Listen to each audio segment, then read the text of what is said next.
Hello guys, welcome to Phoenix What If. So in this video, we will see, what if Naruto was sent to the world of RWBY and got married to RWBY, Weiss, Blake, and Young. If you enjoy these kinds of stories, don't forget to show us some love by hitting the like button and subscribing to the channel. Your support means the world to us. Now, let's start the story. Chapter 1. The Stranger King of Vale. The air in the deeper parts of the Emerald Forest was thick enough to drink, heavy with the scent of 10,000 years of rot and rebirth. Sunlight was a distant, fractured memory, shattered into 1,000 emerald shards by the canopy of ancient, black-barked trees. This was not the woods where Beacon Academy sent its first years to learn. This was a place that had forgotten what men looked like, a place where the grim were not just monsters, but kings. And they were hunting a king. Young, left flank, it's baiting you. Naruto's voice was a calm, resonant baritone that cut through the oppressive silence without shattering it. He stood on the limb of a colossal ironwood tree, one hand braced against the trunk, the other held in a single, familiar seal. His eyes were closed, but he saw everything. He saw the shimmering life force of his family, 4 distinct and brilliant flames moving through the gloom. He saw the corrupted, sputtering life of the Sir Grim scurrying at the edges of the clearing. And he saw the cold, vast emptiness at the center of it all, the Goliath. It was an elephantine beast of bone and shadow, its hide a tapestry of ancient, petrified plates that had deflected every round Young had sent its way. Red veins of raw dust pulsed in the cracks of its armor, and its 6 eyes burned with a malevolent, patient intelligence. It had been alive for centuries, maybe millennia, and it knew how to fight. It had just swung one of its massive tusks, not at Yang Xiaolong, but at the patch of forest beside her, intending to crush with the resulting spray of splintered trees. A concussive blast of kinetic energy from Yang's ember silica vaporized the incoming debris. She landed in a crouch, her golden hair flaring like a miniature sun. A little late on the warning, sunshine. She shot back, a grin splitting her face. She loved this. I was hoping it'd try. More fun to punch. Fun doesn't pay the bills if you get a tree trunk through the sternum.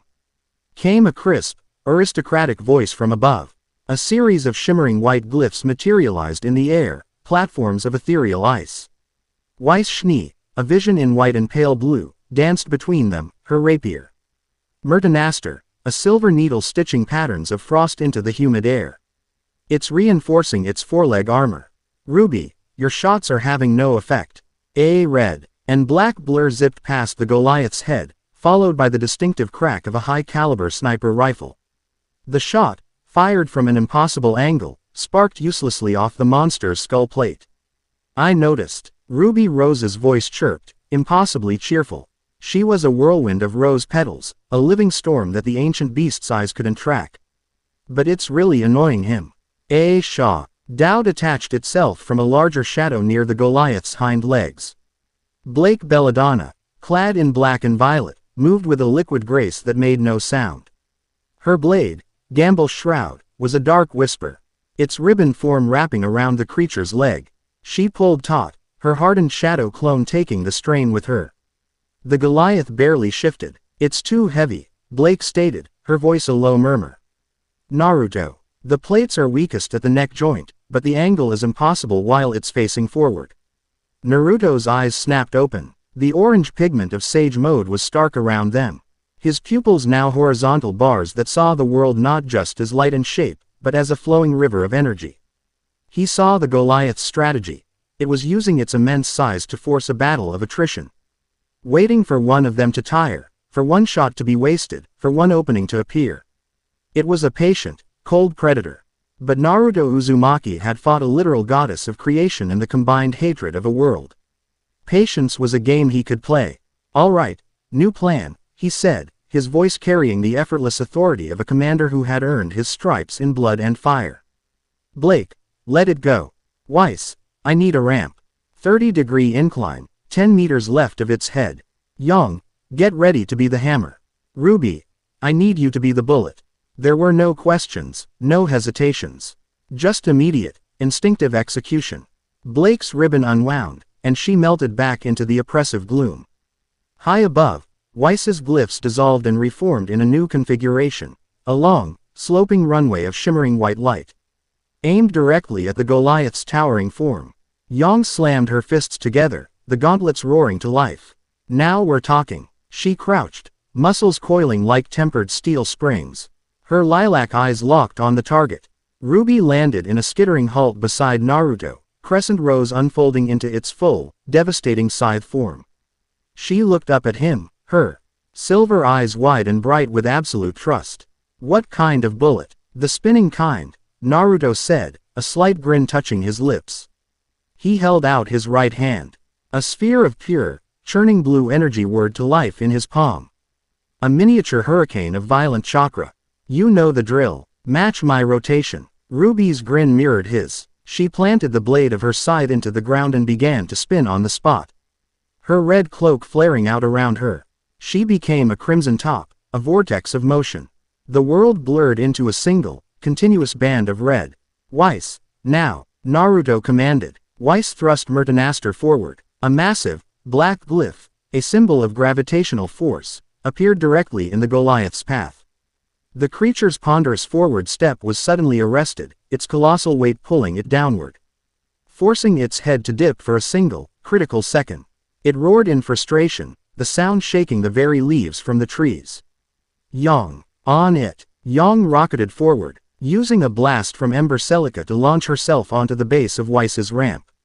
She sprinted up the incline of pure light, her body wreathed in a golden aura of raw power.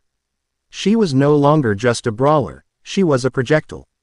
A living battering ram. Blake, eyes blind. From the shadows, Gamble Shroud's ribbon shot out again, this time wrapping around the Goliath's six-eyed face.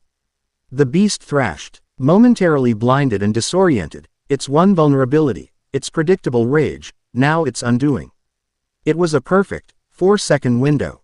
Naruto moved. He blurred from his branch, appearing beside the spinning vortex that was RWBY. With his free hand, he gently touched her shoulder. Sage energy, the pure life force of the world, flowed into her, stabilizing her, harmonizing her momentum with his. Ready, he murmured. Always. Her voice came, giddy and focused. He pushed the Rasengan into the center of her spin. It didn't dissipate. It merged. The blue of his chakra and the red of her CL. Oak and aura swirled together into a violent, screaming sphere of violet energy. He then placed his palm on her back and pushed. RWBY shot forward like a shell fired from a cannon. She wasn't just using her semblance. She was being propelled by his chakra, her spin augmented by the power of his Rasengan.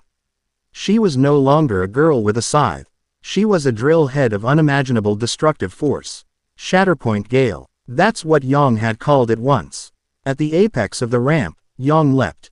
She flew through the air, a golden comet aimed at the back of the Goliath's neck. At the exact same moment, RWBY's violet vortex struck the front of the Goliath's neck joint, the spot Blake had identified. The Rasengan's chaotic, grinding power met the ancient bone plates. It didn't break them, it pulverized them, turning petrified armor into dust. The shriek of the technique drowned out the Goliath's bellow of pain. And then Yang hit. Her punch, amplified by the kinetic energy of her flight and her semblance burning at its peak, landed on the exact opposite side of the neck. The force, with nowhere else to go, traveled through the already compromised joint. There was a sound like a mountain cracking in half. A deep, resonant crack that echoed through the forest and sent birds scattering for miles. The Goliath's colossal head, a fortress of bone and malice, detached from its body and crashed to the forest floor with a ground-shaking thud. The massive body stood for a second, a black monolith against the gloom, before it too collapsed, dissolving into a tidal wave of black smoke and dissipating into nothing.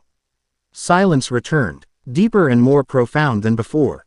RWBY, dizzy but exhilarated, stumbled to a stop, leaning on her scythe. Yang landed gracefully, shaking out her fists. Nailed it. Weiss dismissed her glyphs, her breathing only slightly labored. Blake dropped from a tree branch, her expression as unreadable as ever, but for the slight, satisfied twitch of her cat ears under her black bow. Naruto landed in the center of them, sage mode receding, the orange patches around his eyes fading away. The warmth and life of his family rushed back into his senses, washing away the lingering chill of the grim. He reached out and ruffled RWBY's hair. Good spin. You say that every time, she beamed. Because it's true every time, he replied, his smile genuine and warm. But as the others gathered, their usual post-battle banter starting up, a small part of his mind remained in the fight. He replayed the moment he had entered Sage mode, when he had first stretched his senses across the battlefield. It was there, for just a fraction of a second. A hole, a void in the vibrant tapestry of life energy that was the forest. It wasn't the dull, corrupted energy of the grim, it was a patch of absolute nothing. A dead spot where the world itself seemed to have been scooped out, leaving a sensory vacuum.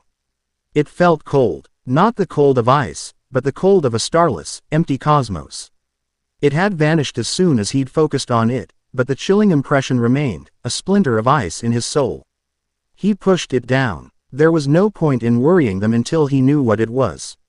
"All right," he said, clapping his hands together, his voice pulling them all back to the present. "Let's go home. I'm buying tonight. Young, that means you can't order the entire menu." S of groans and laughter followed him as they began the long walk out of the dead heart of the forest, moving toward the distant promise of city lights and a warm meal. Their home was less a house and more a small, self-contained fortress of comfort, nestled on a sprawling piece of land a few miles outside Vale's protective walls.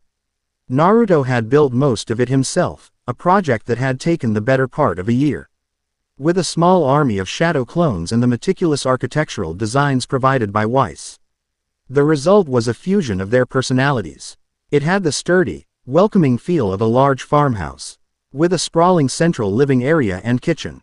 Branching off from it were 4 wings, each tailored to its occupant, a high-tech workshop for RWBY that was perpetually littered with schematics and spare parts.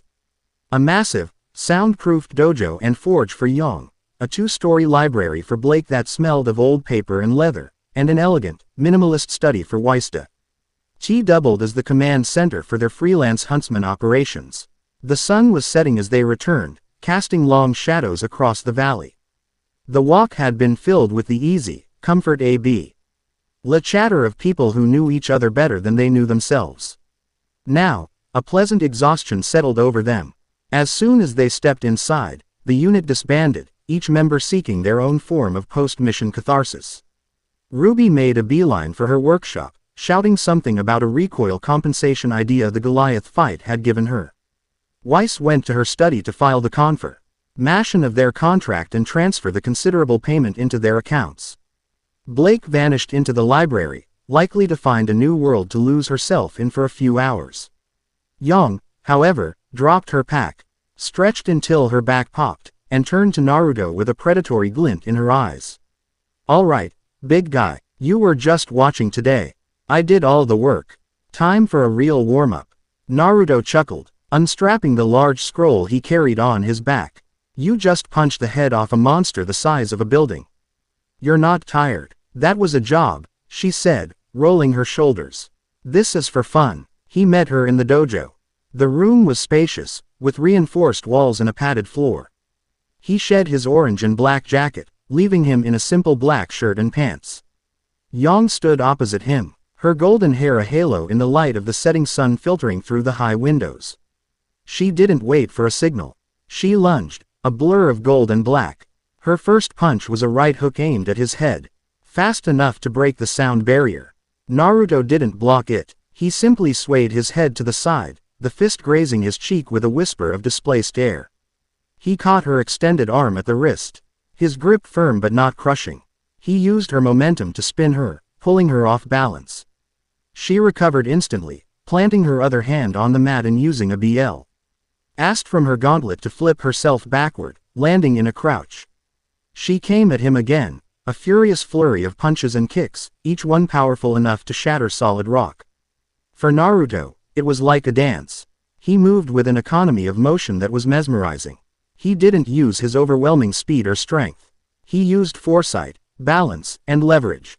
He parried a kick with his forearm, redirected a punch with an open palm, and stepped inside her guard, his presence utterly overwhelming. It was the gentle fist philosophy of the Hyuga, adapted to his own powerful frame. He was a rock in the middle of her storm. "You're holding back," she panted, her grin widening. "Don't think I can't tell. If I didn't hold back, we'd need a new dojo," he said calmly. He caught both of her fists in his hands, their combined kinetic force stopping dead against his palms. For a moment, they were locked in a stalemate, muscle against muscle, will against will. Her lilac eyes burned with competitive fire. "Maybe I want a new dojo," she growled, her semblance flaring, her strength multiplying. Naruto's feet slid back an inch on the mat. He smiled. He loved this about her, this indomitable spirit, this constant need to push her limits. He didn't overpower her. Instead, he released her fists, ducked under her guard, and wrapped his arms around her waist, lifting her clean off the ground and inning her in a circle before setting her down gently. Her attack was broken, her momentum gone. She leaned back against his chest, catching her breath, the fire in her semblance slowly fading. "Show off. You love it," he murmured into her hair. "Damn right, I do," she said, her voice dropping its combative edge, replaced by a low, warm affection. She relaxed completely against him, her head resting on his shoulder. "Thanks. I needed that." He just held her, one hand resting on her stomach, the other gently stroking her arm. It wasn't about the fight, not really. It was about connection, about the physical, explosive way she expressed herself, and his ability to meet her there, to be the immovable object to her unstoppable force, the calm center to her beautiful chaos. An hour later, Naruto found Weiss in her study. The room was the antithesis of the dojo. Clean, orderly, and silent, save for the soft tapping of her fingers on the screen of her scroll. She sat at a large desk of polished obsidian, a single cup of steaming white tea at her elbow. He entered without a word and began preparing a second cup from the kettle she always kept warm. She didn't look up from her work, but tension in her shoulders eased slightly. He placed the cup beside her, the delicate porcelain making a soft clink against the desk. "The payment from the Vale Council has been deposited," she said, her voice crisp and professional. "Minus a 20%. Hazardous environment. Tax, which is absurd, but I've already filed a grievance. The funds have been allocated. 80% to long-term investments. 10 to household maintenance and supplies, and 10 to discretionary spending." "You're a genius, Weiss," Naruto said, taking a sip of his own tea.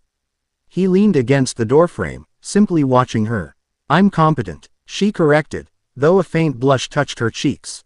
She finally looked up, her ice blue eyes meeting his.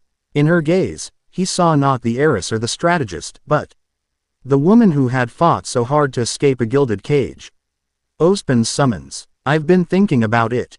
I figured you would be. The Vale Council is timid," she stated, steepling her fingers. "But Ironwood is not. He doesn't see people, he sees assets and threats. To him, you are a singular, unaccountable variable of immense power. He's not going to just let that be. His concern will manifest as action." "Let it," Naruto said simply. Weiss sighed, a sound of fond exasperation. "You can't just punch the entire Atlas military, Naruto. I know, but they'll find I am very, very difficult to move." He came over and stood behind her chair, placing his hands on her shoulders. He began to gently massage the knots of tension there, his large, warm hands a stark contrast to the cool, precise nature of her study. She leaned back, closing her eyes. "Jacques is going to use this," she murmured. "My father. He will see it as an opportunity. A way to leverage Atlas's political pressure to invalidate us." "And what will you do when he tries?" Naruto asked softly. Her eyes opened, clear and cold as a winter sky. "I will remind him that a Schnee does not break. And I will show him what it cost him when he lost me." Naruto smiled. He bent down and kissed the top of her head. With Weiss, it wasn't about grand gestures or fiery passion. It was about this. Quiet support, unwavering belief in her strength. And the silent acknowledgement that her brilliant, sharp mind was the most dangerous weapon in her arsenal.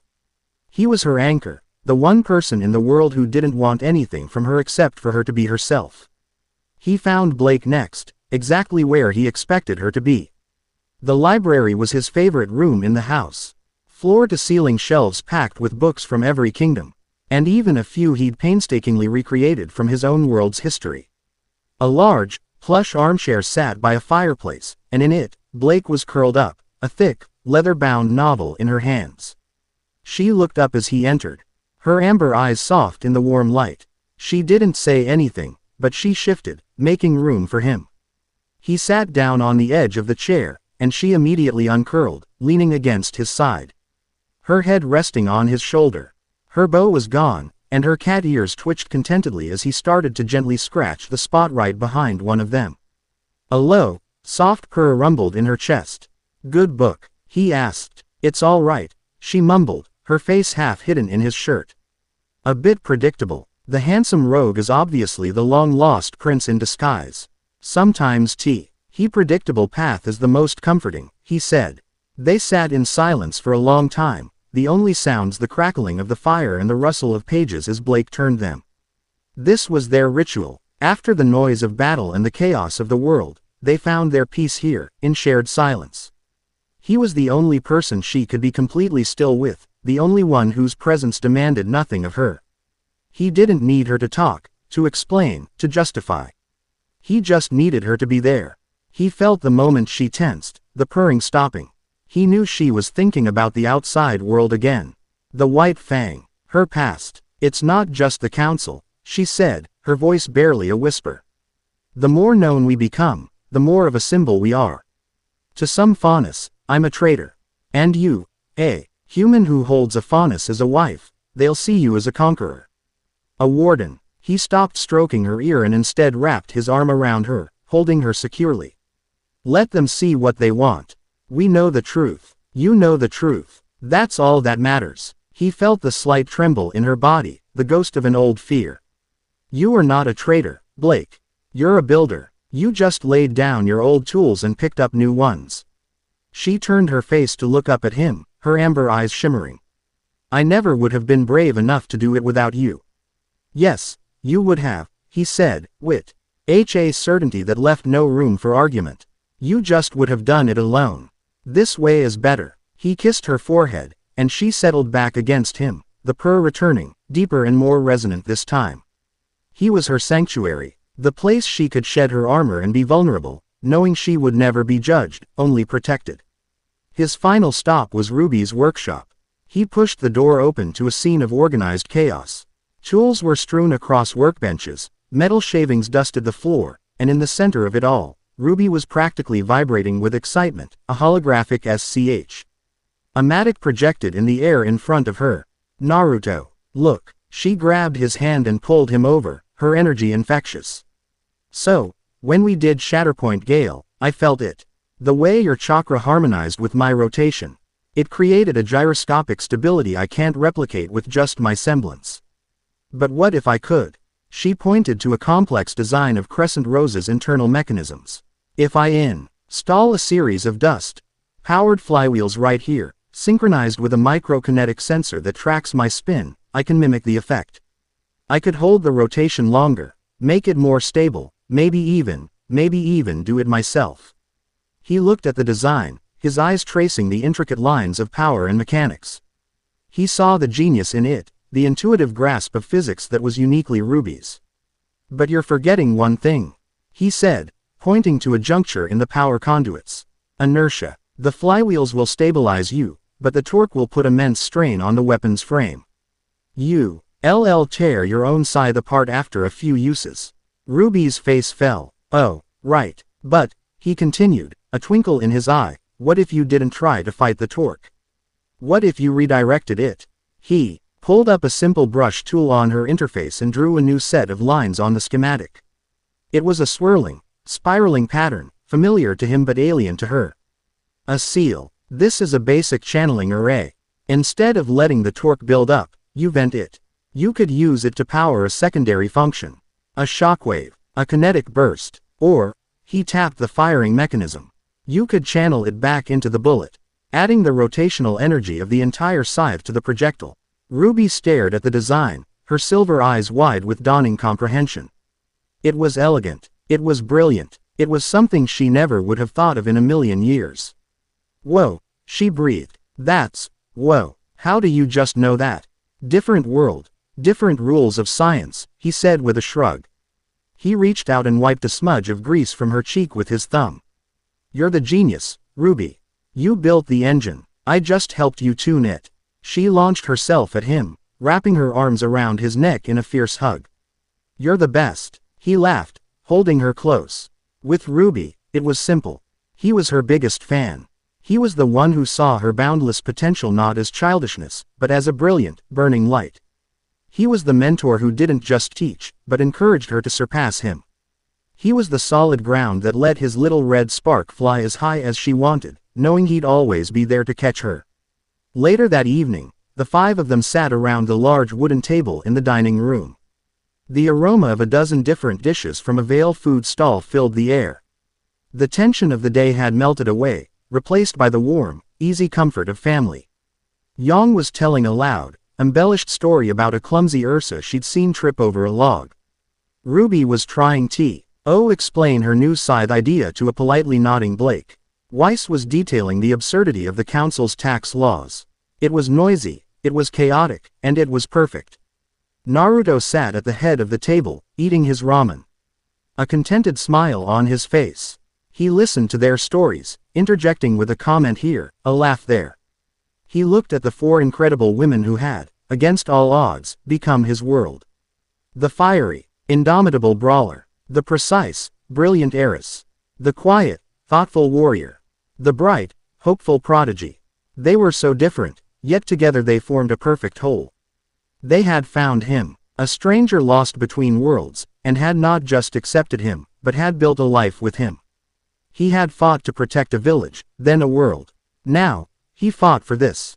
For this table, for this noise. For this feeling. The summons from Ozpin was a reminder that the outside world would always be there, knocking at their door. Men like Ironwood would always see him as a threat. Old ghosts from their pasts would continue to surface. But as he looked at the faces of his wives, bathed in the warm light of their home, he felt an unshakable sense of peace. Let them come. They would face it all together. Later that night, long after the house had fallen silent, Naruto stood by the large window in the living room, looking out at the shattered moon hanging in the night sky. It was a constant, beautiful reminder that he was no longer in his own world. He closed his eyes, casting his senses outward, not with the overwhelming power of sage mode, but with the quiet empathy he had learned over years of practice. He felt the life in the valley around him. The slow, sleeping pulse of the trees. The skittering energy of nocturnal animals. The distant, humming thrum of Vale. And then, he searched for it. The memory of that cold spot in the forest. He focused, pushing past the layers of life, searching for its opposite. He found it. It wasn't in the forest. It was everywhere, and it was nowhere. A faint, background static in the symphony of the world. A thread of utter wrongness woven so finely into the fabric of reality that most would never notice it. But he could. It was the echo of that void. Faint but pervasive. A promise. A threat. It was not of this world. Just like him. He opened his eyes, his gaze fixed on the broken moon.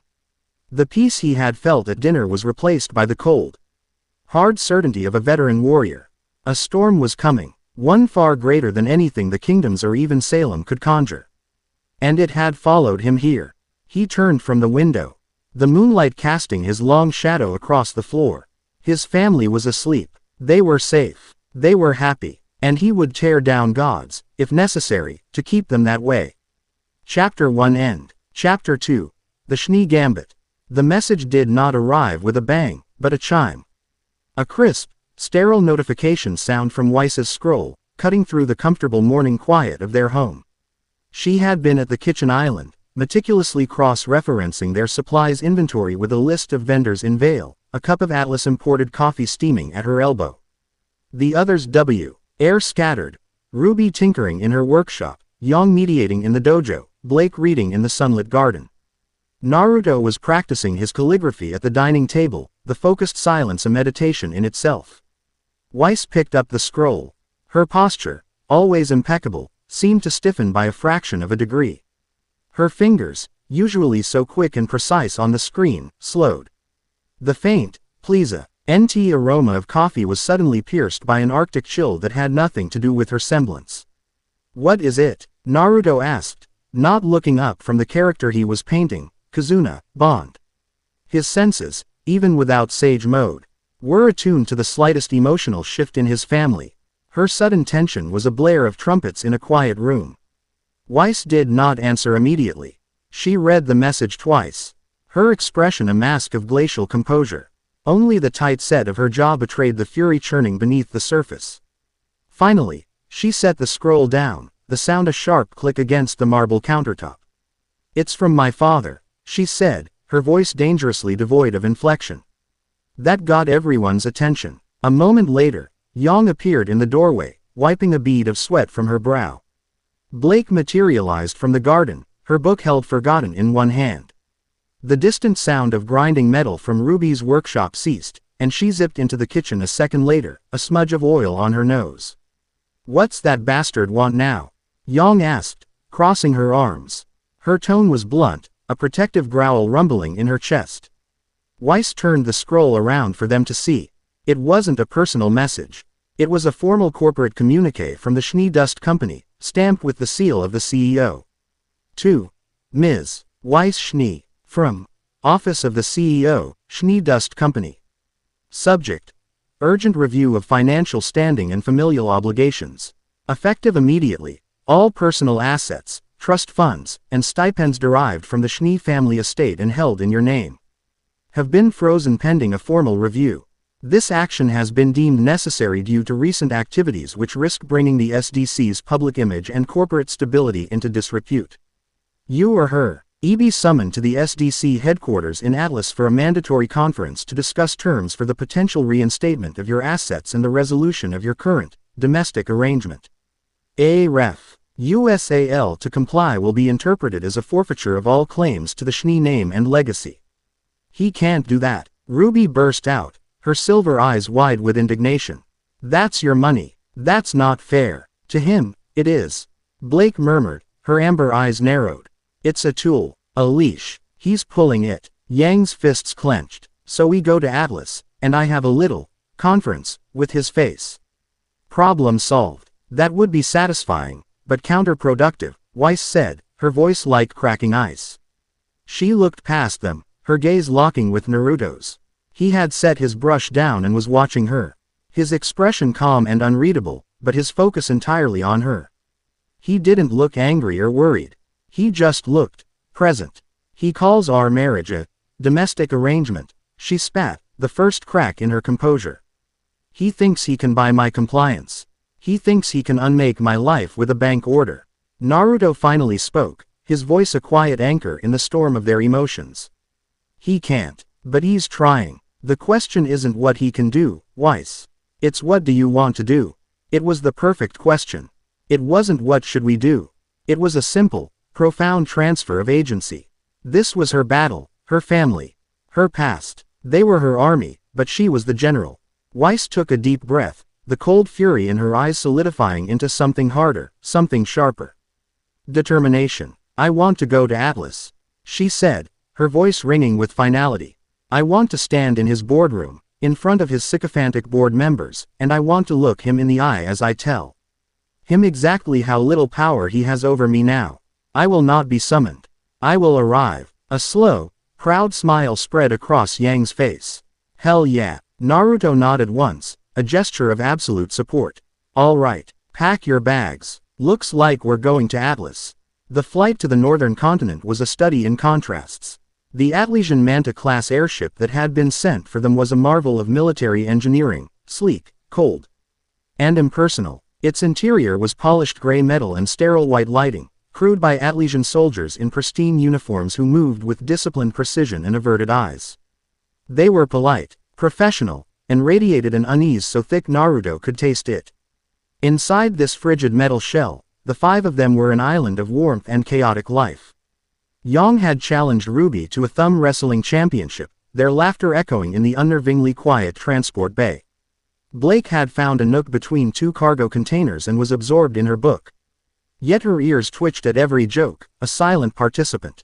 Weiss stood beside Naruto near a large viewport, watching the patchwork green and brown of Sanus give way to the turquoise expanse of the northern sea. They're afraid of you, Weiss noted quietly, her gaze sweeping over the rigid backs of the soldiers pretending not to watch them. They're afraid of the unknown, Naruto corrected gently. I'm a story they've heard, not a person they know. All they see is a man who doesn't fit into their neat little boxes of huntsman, soldier, or civilian. Atlas has no boxes for what you are, she agreed. Their response to anything they can't categorize is to either study it or cage it. Be prepared for them to try both. She adjusted the collar of her white coat, a subtle, nervous gesture.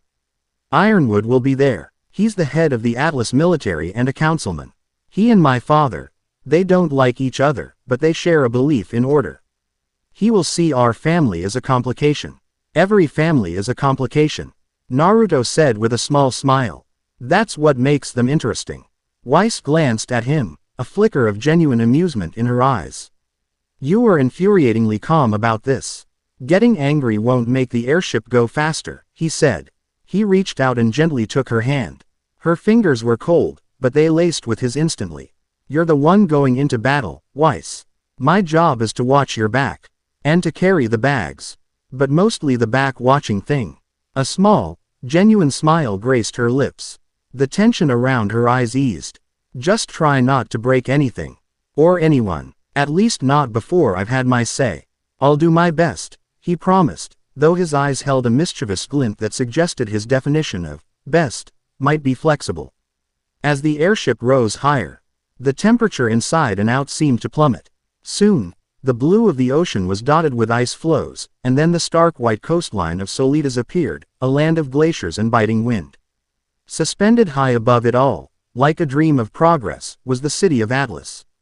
It floated on a cushion of raw gravity dust, a testament to technological hubris, its gleaming towers and military installations casting a long shadow over the city of Mantle huddled on the frozen ground below.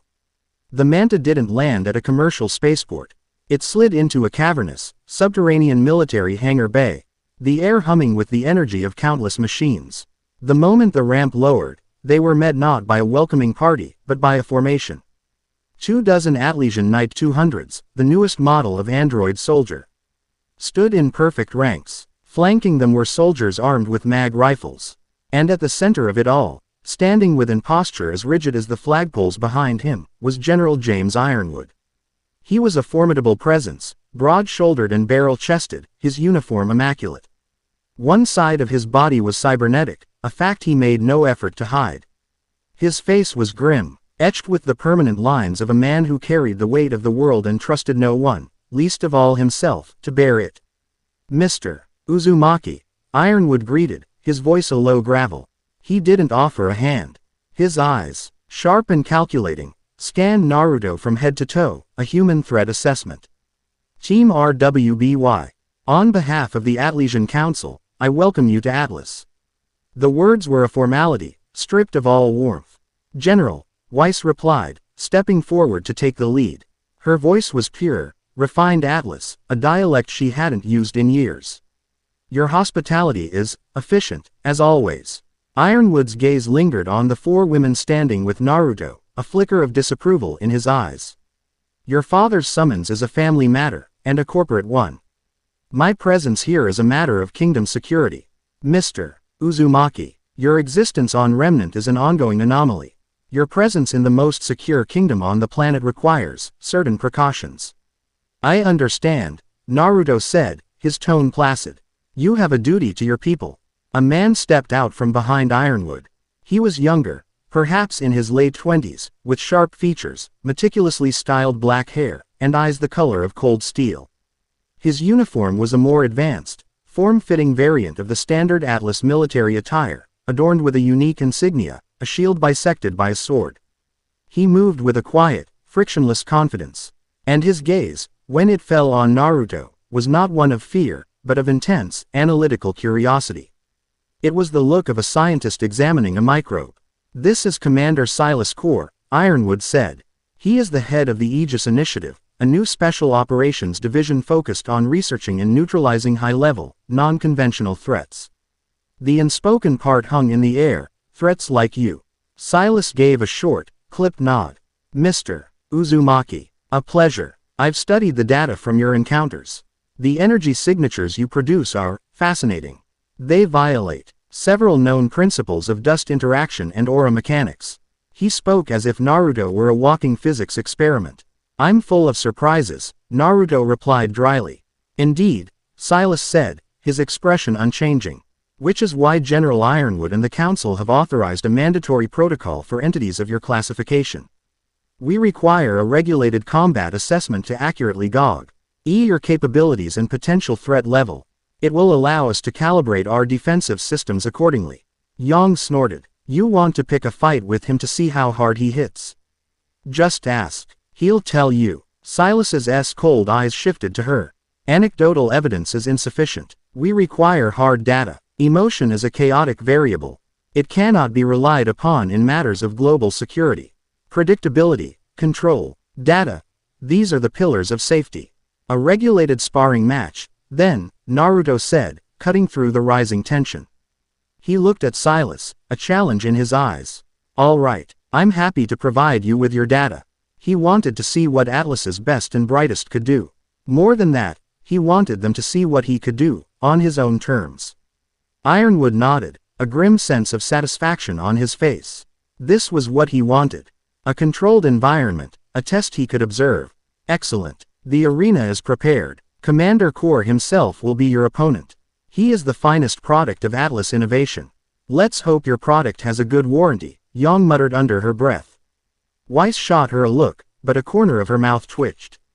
As they were led from the hangar, down corridors of gleaming sterile metal, Naruto felt a familiar thrill. It wasn't the joy of battle, but the intellectual curiosity of a new challenge. Silas Core was not a monster of grim or a power-mad zealot. He was a true believer in a different philosophy, and their assessment would be more than a fight. It would be a debate, argued with fists and physics. The arena was a monument to Atlesian engineering. A vast, circular chamber with an obsidian floor, enclosed by a shimmering, translucent energy barrier. Sensor arrays dotted the walls, their lenses gleaming like 100 unblinking eyes. This was Silas Core's laboratory, and Naruto was the specimen to be dissected. Naruto stood in the center, his orange jacket discarded, leaving him in his simple black shirt and pants. Across from him, Silas stood poised. He held no weapon. His power, it seemed, was integrated. The parameters are simple, Mr. Uzumaki. Silas's voice echoed, amplified by the arena's acoustics. The objective is incapacitation. The energy barrier will contain any collateral effects. My suit monitors your energy output and my own vital signs. The test begins now. There was no countdown. The moment he finished speaking, Silas moved. He didn't run. He slid, propelled across the floor by a subtle gravitational warp beneath his feet. He closed the 30-meter distance in a heartbeat. He led with a punch, but as it flew, a construct of blue, hard light energy formed around his fist, transforming it into a sharpened hammerhead. Naruto sidestepped, the blow shattering the air where he'd been. He felt the hum of the technology. The precise application of energy. This was not a brawler. This was a surgeon. Silas didn't relent. His movements were a fluid, geometric dance of attacks. Blades of hard light manifested from his knees and elbows as he spun. Shields of shimmering energy appeared to block Naruto's probing jabs. He was fighting a one-man armory. Naruto was purely on the defensive, his feet light. His body a study in evasion. He wasn't attacking. He was watching, learning. He saw the flicker of light in Silas's gauntlets just before a construct appeared. He saw the minute shimmer in the air that preceded a gravitational pulse. It was a language, and he was quickly becoming fluent. From the observation deck, safe behind reinforced glass, Team RWBY watched with Ironwood. He's toying with him, Yang said. Her arms crossed. No, Weiss corrected, her eyes narrowed in concentration. He's gathering intelligence. Silas's fighting style is based on a predictive algorithm. He analyzes an opponent's movements and generates a counter-strategy in real time. Naruto is feeding him useless data, purely reactive, defensive movements. He's not establishing a pattern. As if to prove her point, Silas halted his assault. Standing 10 meters away, your evasiveness is statistically anomalous. You've expended minimal energy while forcing me to operate at 73% capacity. You are intentionally prolonging the assessment. Your data is good, Naruto complimented. But it's missing context. You see evasion. I see observation. Observation is complete, Silas stated flatly. He raised a hand, and the floor around Naruto lit up with a glowing grid. Activating gravity lockdown. The force of a dozen Gs slammed down on Naruto. His knees buckled, and he was forced to a crouch, the pressure immense. To Silas, it was a checkmate. A target, pinned and immobile, was a target ready for elimination. He formed a long, sharp spear of hard light and glided forward for the final, incapacitating blow.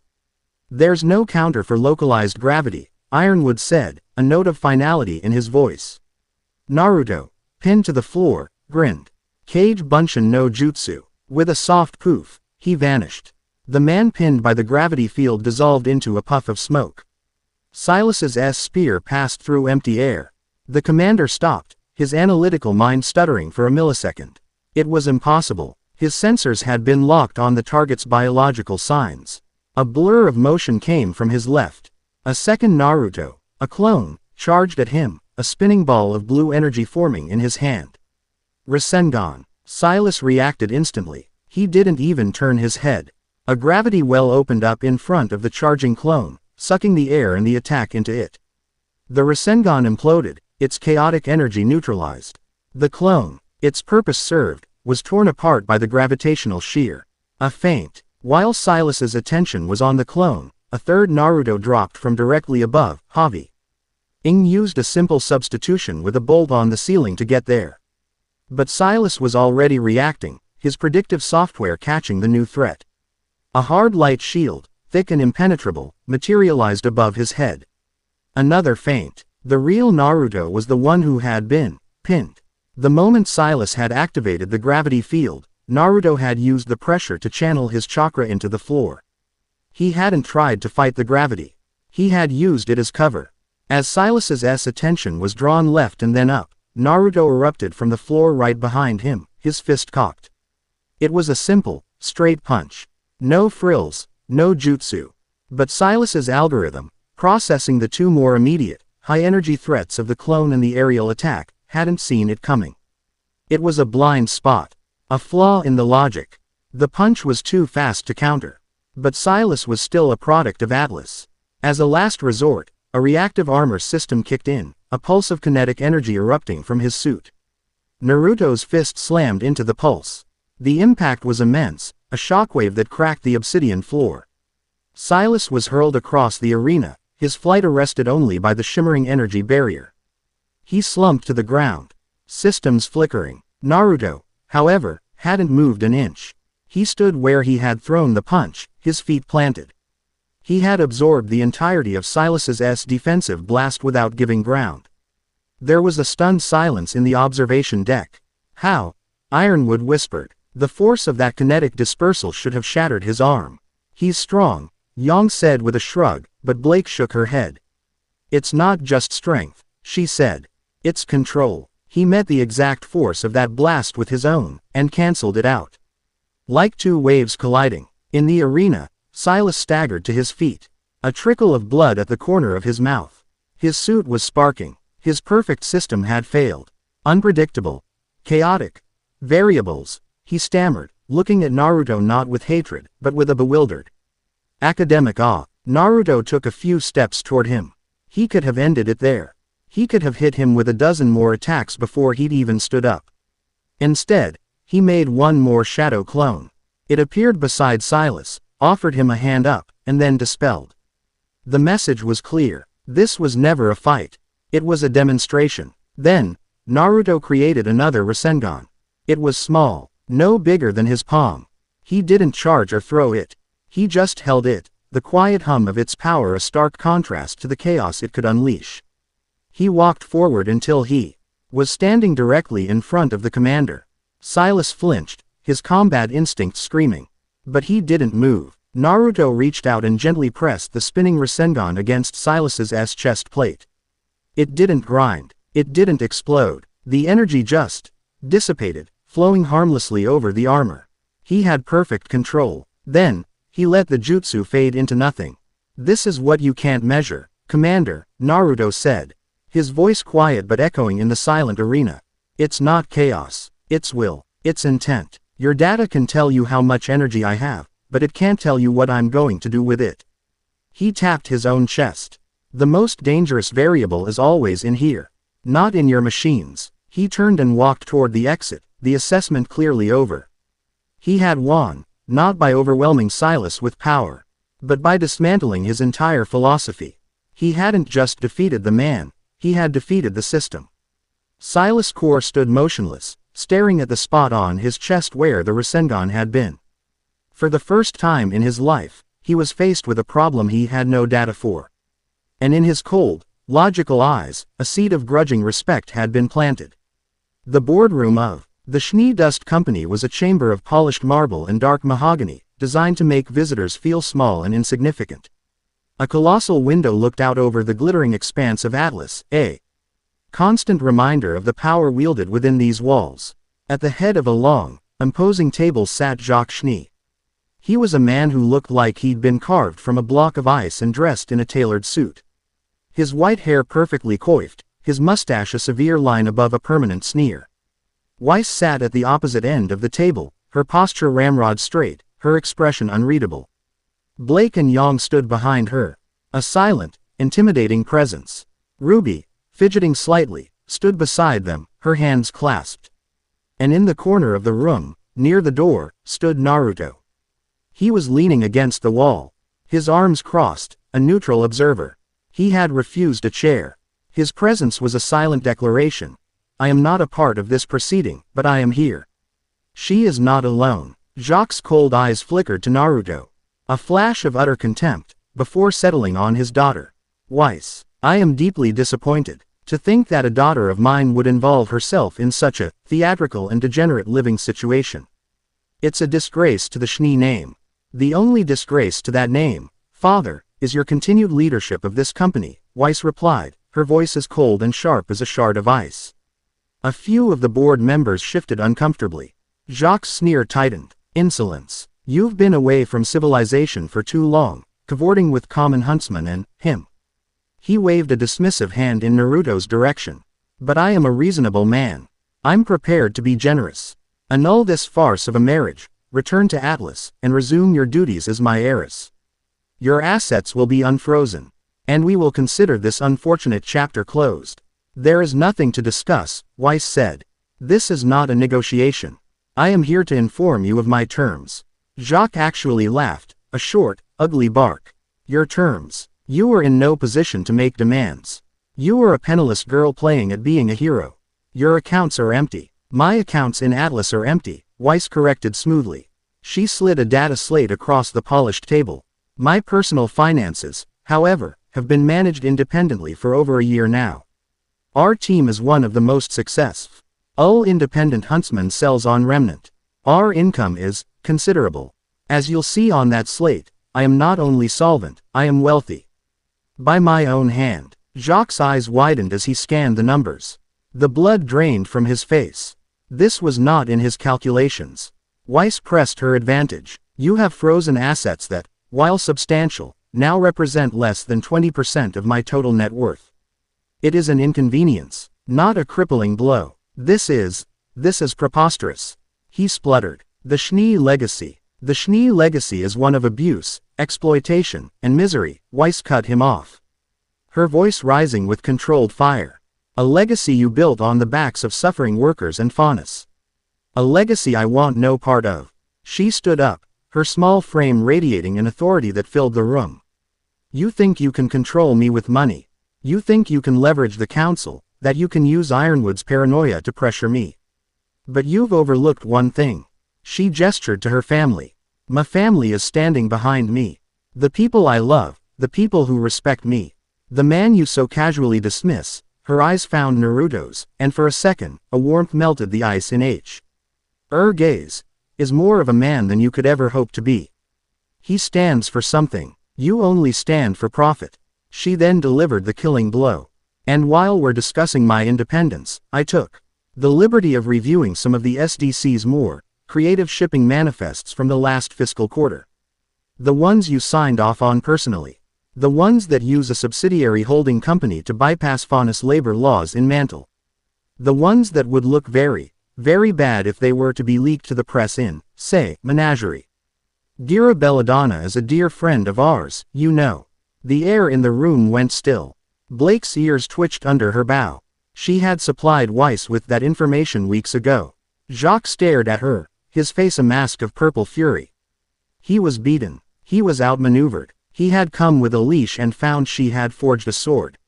"My name is Weiss," she declared, her voice ringing with the clarity of a bell. "But my loyalty is to my family. My husband. My sisters. You may have my name. But you will never again have me." With that, she turned her back on him. Yang shot Jacques a feral grin and a wink. Blake gave a cool, dismissive nod. Ruby stuck her tongue out when Weiss wasn't looking. Then, they walked out of the boardroom, leaving Jacques alone at the head of his long, empty table, a king in a hollow kingdom. As they left the SDC tower, Naruto fell into step beside Weiss, a proud, quiet smile on his face. He didn't say, "I told you so," or, "You were amazing." He just bumped his shoulder against hers gently. And in that simple, silent gesture, she felt his absolute, unconditional pride. It was worth more than all the lean in her father's vaults. Their final meeting was with Ironwood, a perfunctory intense debriefing in his office at the top of Atlas Academy. The general was more grim than ever, the results of the assessment having clearly unsettled him. As they were being escorted out by a squad of soldiers, Naruto suddenly stopped. They were passing a heavily guarded corridor, the door reinforced and marked with a dozen biohazard and energy warnings. His head snapped to the side. His eyes widened slightly. It was there. The cold. The void. The absolute nothingness he had sensed in the Emerald Forest. But it wasn't a fleeting flicker here. It was a dense, concentrated presence, contained behind that door. It felt like a black hole in the fabric of the world. Its silent scream clawing at the edges of his senses. It was caged. A specimen. "What is it?" Blake asked, noticing his sudden change in demeanor. Naruto didn't answer. He stared at the door, his mind racing. Ironwood's paranoia, the Aegis Initiative, Silas Core, a man tasked with neutralizing non-conventional threats. They hadn't just been worried about him. They had found one of these things. One of the corrupted Grimm, perhaps. And they had brought it here. They had brought that patch of uncreation into the heart of the most advanced city on the planet to study it. The sheer, staggering foolishness of it chilled him to the bone. "General," Naruto said, his voice dangerously low. "What is in that room?" Ironwood's face became a stony mask. "That is classified information, Mr. Uzumaki. A matter of Atlesian security. Sometimes the most secure thing you can do with a dark room is to leave the door shut," Naruto replied, his gaze still locked on a horrifying blank spot in his sensory perception. He let the soldiers escort him away.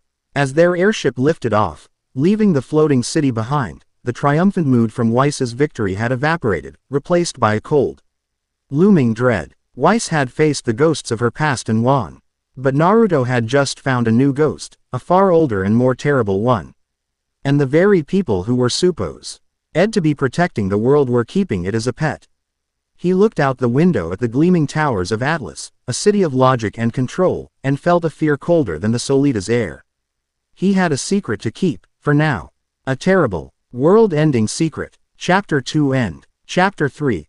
Ghosts of the Past. The island of Menagerie was a world away from the sterile, frigid heights of Atlas. Here, the air was a warm, humid blanket, thick with the scent of salt, frangipani blossoms, and the rich, loamy earth of the jungle. The capital city of Kuokuana was a vibrant tapestry of color and life, its archetype. A fusion of natural grace and practical design, built in harmony with the sprawling banyan trees and gentle slopes of the coastline. It was a sanctuary, a haven built by the faunus for the faunus. But today, that sanctuary felt wrong. As their transport docked, the usual bustling energy of the port was muted. The vibrant chatter was replaced by hushed whispers. The curious, friendly glances they usually received were now tinged with suspicion and outright hostility. The faunus of Menagerie looked at Blake, at her human husband and sisters in arms, and they saw not allies, but a threat. The source of this poison was plastered on every message board and lamppost, a recruitment poster for the New Path, a splinter faction of the White Fang. The poster depicted a stylized, roaring Beowulf, its claws dripping with blood. But it was the slogan beneath that made Blake's blood run cold. No more half measures. No more human sympathizers. One people, one path, one remnant. At the center of this new movement was a name whispered with a mixture of reverence and fear, Kalen. He was a wolf faunus, charismatic and silver-tongued, a preacher of pure, undiluted hatred. His message was CMPLE and seductive. Humanity was a disease, and anyone who associated with them, especially faunus who took human lovers, was a traitor to their own blood. And Blake Belladonna, daughter of the chieftain, married to the infamous Stranger King of Vale, was his poster child for treason. The attacks had started small, raids on SDC shipments, which many cheered. But then they escalated. A settlement in the wilds of Anima, one known for peaceful coexistence between humans and faunus, was raised. Survivors spoke of attackers wearing the masks of the White Fang, but moving with a brutal, single-minded ferocity that was new. Evidence was planted. A discarded ribbon from Gamble's shroud, a shell casing matching RWBY's unique custom ammunition. It was clumsy, obvious framing to anyone who knew them, but to a populace steeped in generations of fear and anger, it was just enough to plant the seed of doubt. They met Gira and Callie Belladonna in their large, open-air home.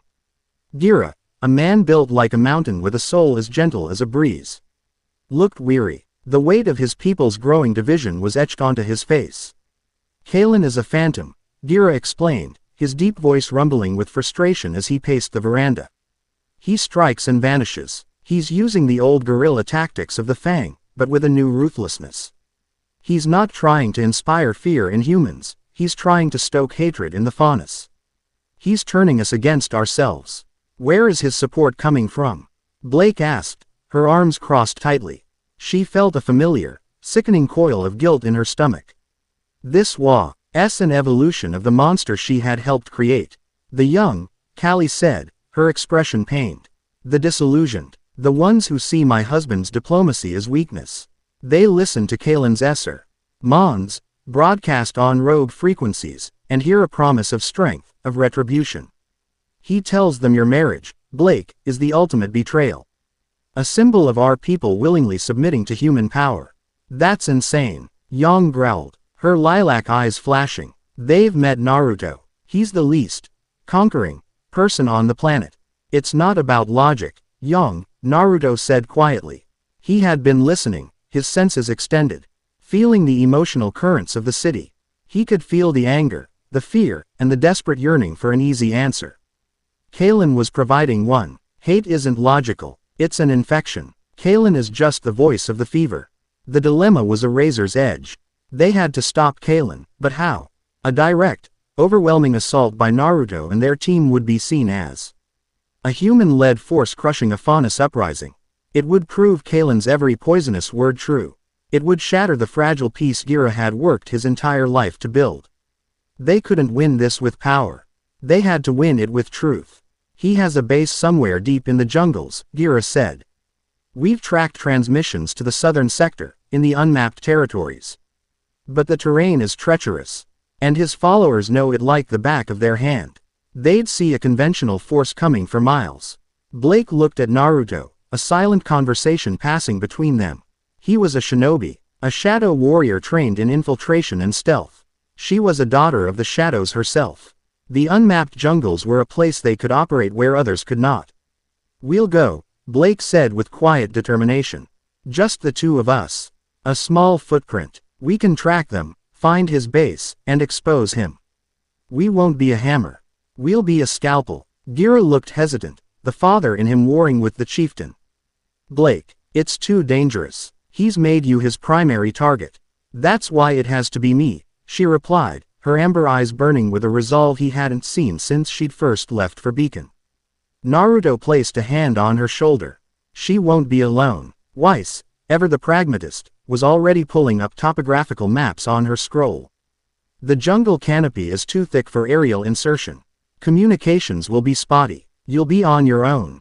Good, Naruto said, a faint smile on his lips.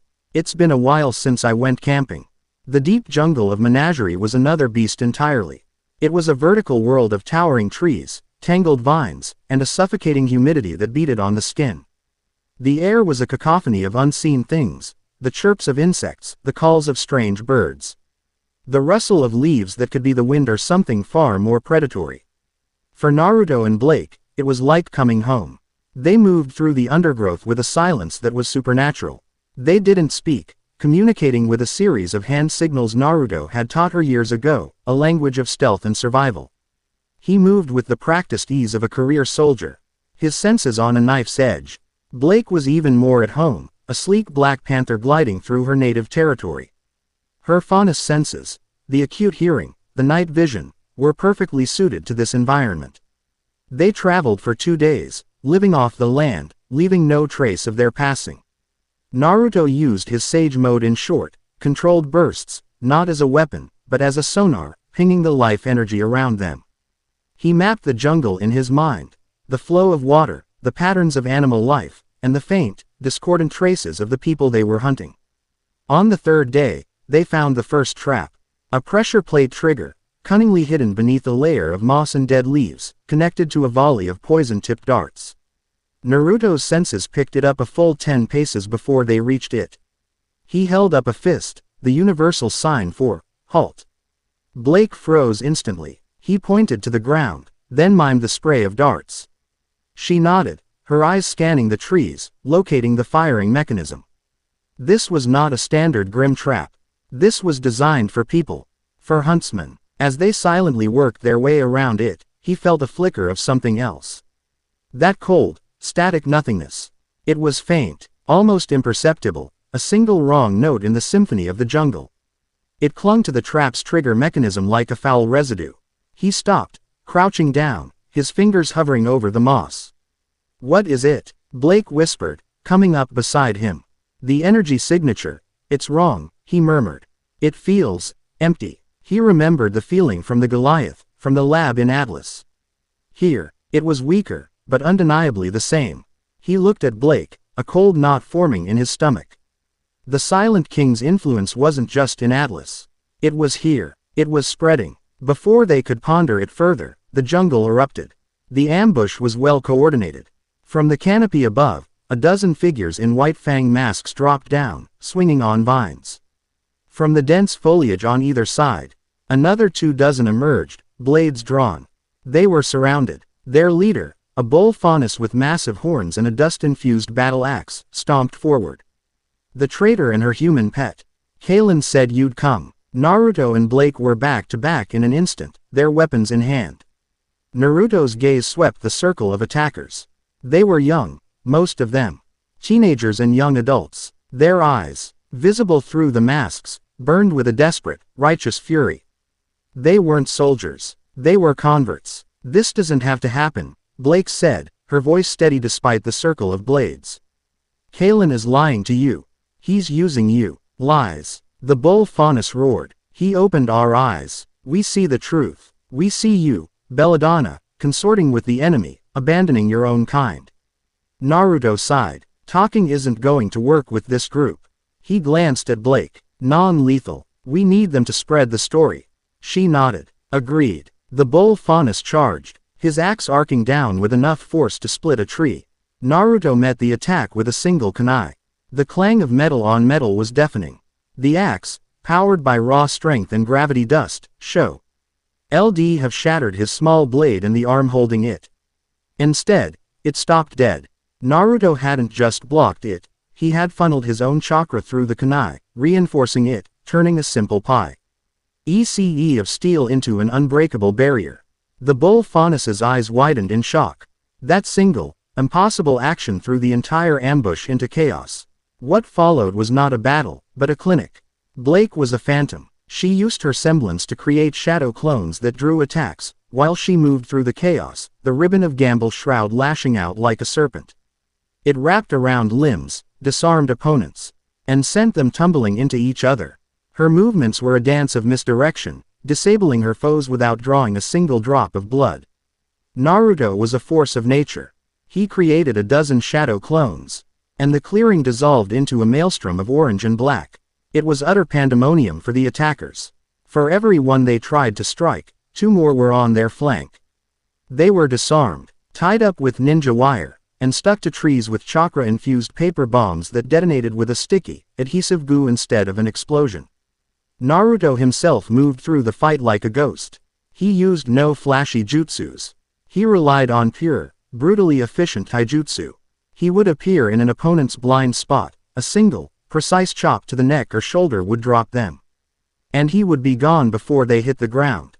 He flowed through the battle, a calming presence of overwhelming competence. But his focus was not just on fighting. He was watching their eyes.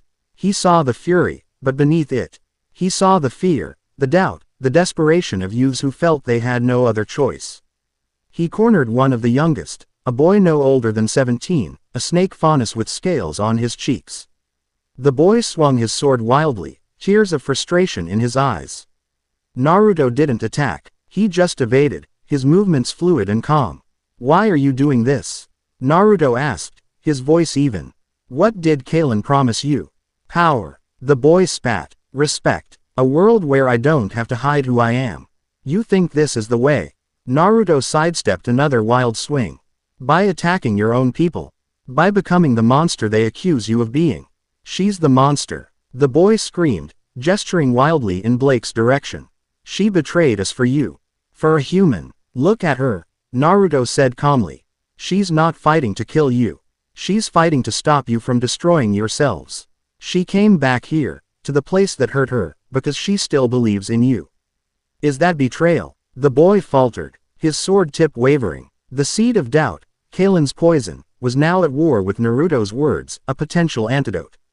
In that moment of hesitation, Naruto stepped forward, and with a gentle tap of 2 fingers to the boy's forehead, sent him into a peaceful unconsciousness. Within 5 minutes, it was over.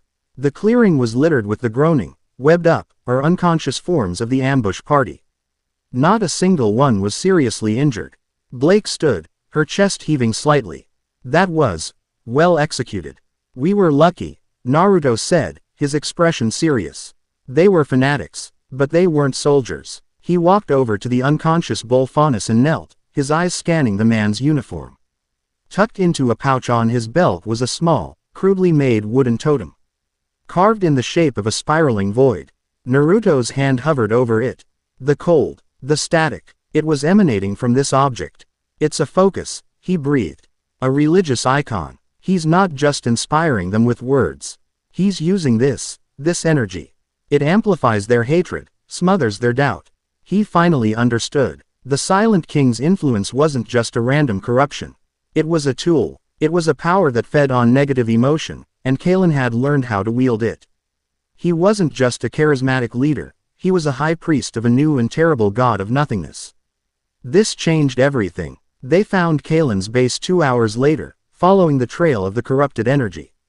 It was a large, hidden cavern behind a waterfall, the entrance masked by a sophisticated light-bending dust illusion. Inside, it was a makeshift temple. The white fang symbol was still present, but it was secondary to a new, larger one painted on the far wall. A black, spiraling vortex, a symbol of the void. Several dozen more followers were gathered there, listening to the man who stood on a raised platform. Kalen was tall and lean, with silver-gray fur, a wolf's sharp ears, and intelligent, piercing blue eyes. He wore a modified white fang uniform, but his presence was more like a preacher than a general. His voice was magnetic, a hypnotic cadence that washed over his audience. "And I tell you now, the pretender has come," he was saying, his voice resonating with passion. "Blake Belladonna, the serpent in our garden, has returned with her human master. They come to pacify you, to tell you to be patient. To accept the scraps from humanity's table. They offer you a future of compromise, a future of chains painted to look like garlands." The crowd murmured, their anger a palpable thing. "But I offer you a future of purity. A world cleansed of the human taint. A world for faunus alone. The old gods of light and dark have abandoned us. But a new power is rising. A power that rewards true faith. A power that will devour our enemies and leave us to inherit a clean, quiet world." Naruto and Blake watched from the shadows of the entrance tunnel. "He's insane," Blake whispered, her body trembling with a mixture of rage and horror. "He's twisted their pain into a death wish for the world." This was the moment of truth. She could feel Naruto's power coiled beside her, a sleeping giant. He could end this in 10 seconds. A single, massive Rasenshuriken would obliterate the entire cavern.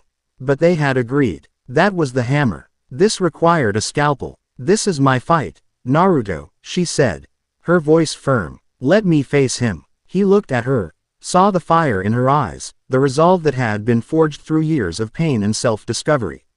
He nodded slowly. "I'll handle the crowd." Blake stepped out of the shadows and into the torchlight of the cavern. A collective gasp went through the crowd. Kalen stopped mid-sentence, a slow, cruel smile spreading across his face. "The serpent appears," he said, his voice dripping with theatrical venom.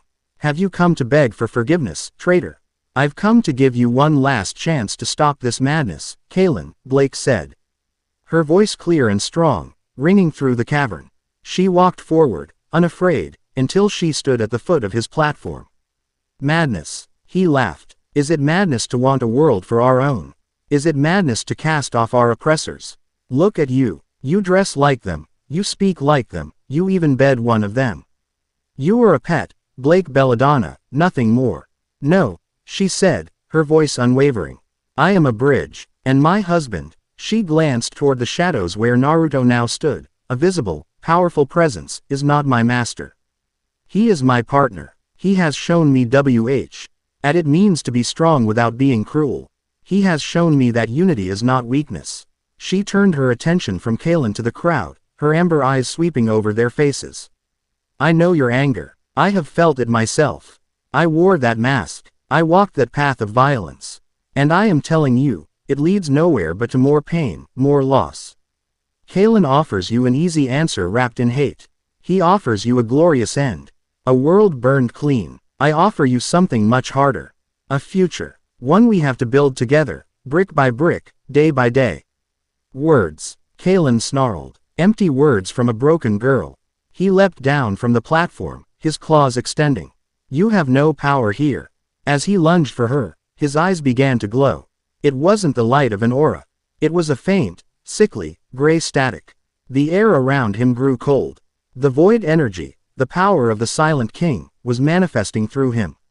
But before his claws could reach Blake, a wall of orange and black appeared in front of him. Naruto stood between them, his hand gripping Kalen's wrist. He wasn't in sage mode. He didn't need to be. His grip was like steel, and the cold, static energy recoiled from the pure, vibrant life force pouring out of him. "You're right about one thing," Naruto said, his voice a low, dangerous growl.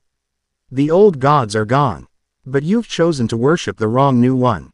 With a flick of his wrist, he threw Kalen back. Then he looked at the crowd. He didn't shout. He didn't threaten. He just looked at them, and in his eyes, they saw not a conqueror, but a protector. They saw a quiet, "I am." Men's strength that had no need for hatred. "She's offering you a choice," Naruto said, his voice resonating with an undeniable sincerity. "His path ends in silence and emptiness. Hers is a lot more work. But you get to live to see it." Kalen, snarling, got to his feet. The static in his eyes intensified. "You cannot understand. This power will give us everything."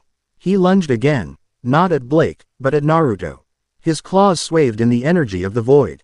Blake moved. She didn't attack Kalen. She threw herself in front of Naruto, her arms spread wide. It was a mirror image of Hinata's sacrifice during his battle with pain. A lifetime ago. A pure, instinctive act of protection.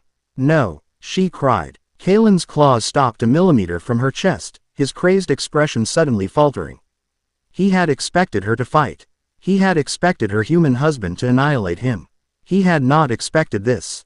This selfless, foolish, powerful act of love.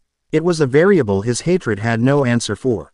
In that moment of hesitation, the crowd saw the truth. They saw a wolf Faunus, empowered by a dark and alien god, ready to strike down a defenseless cat Faunus. They saw that Kalen's crusade was not for them, but for his own twisted ideology. The spell was broken. A few of the younger members in the front dropped their weapons. Then a few more. The collective anger that had filled the cavern dissipated, replaced by a wave of confusion and dawning shame. Kalen saw it. He saw his congregation, his army, turning away from him. With a roar of pure, undiluted rage, he disengaged, throwing a smoke pellet to the ground. When the smoke cleared, he was gone, having escaped through a hidden tunnel. But he had lost. He had not been defeated by a grand battle or an overwhelming power. He had been defeated by a single, quiet act of courage, and by the undeniable truth of the family standing before them. Naruto put his hand on Blake's shoulder, a silent thank you. She was trembling, but she stood tall. She had faced the ghost of her past, the monster she feared she would become, and she had won. Not by destroying it, but by proving it wrong.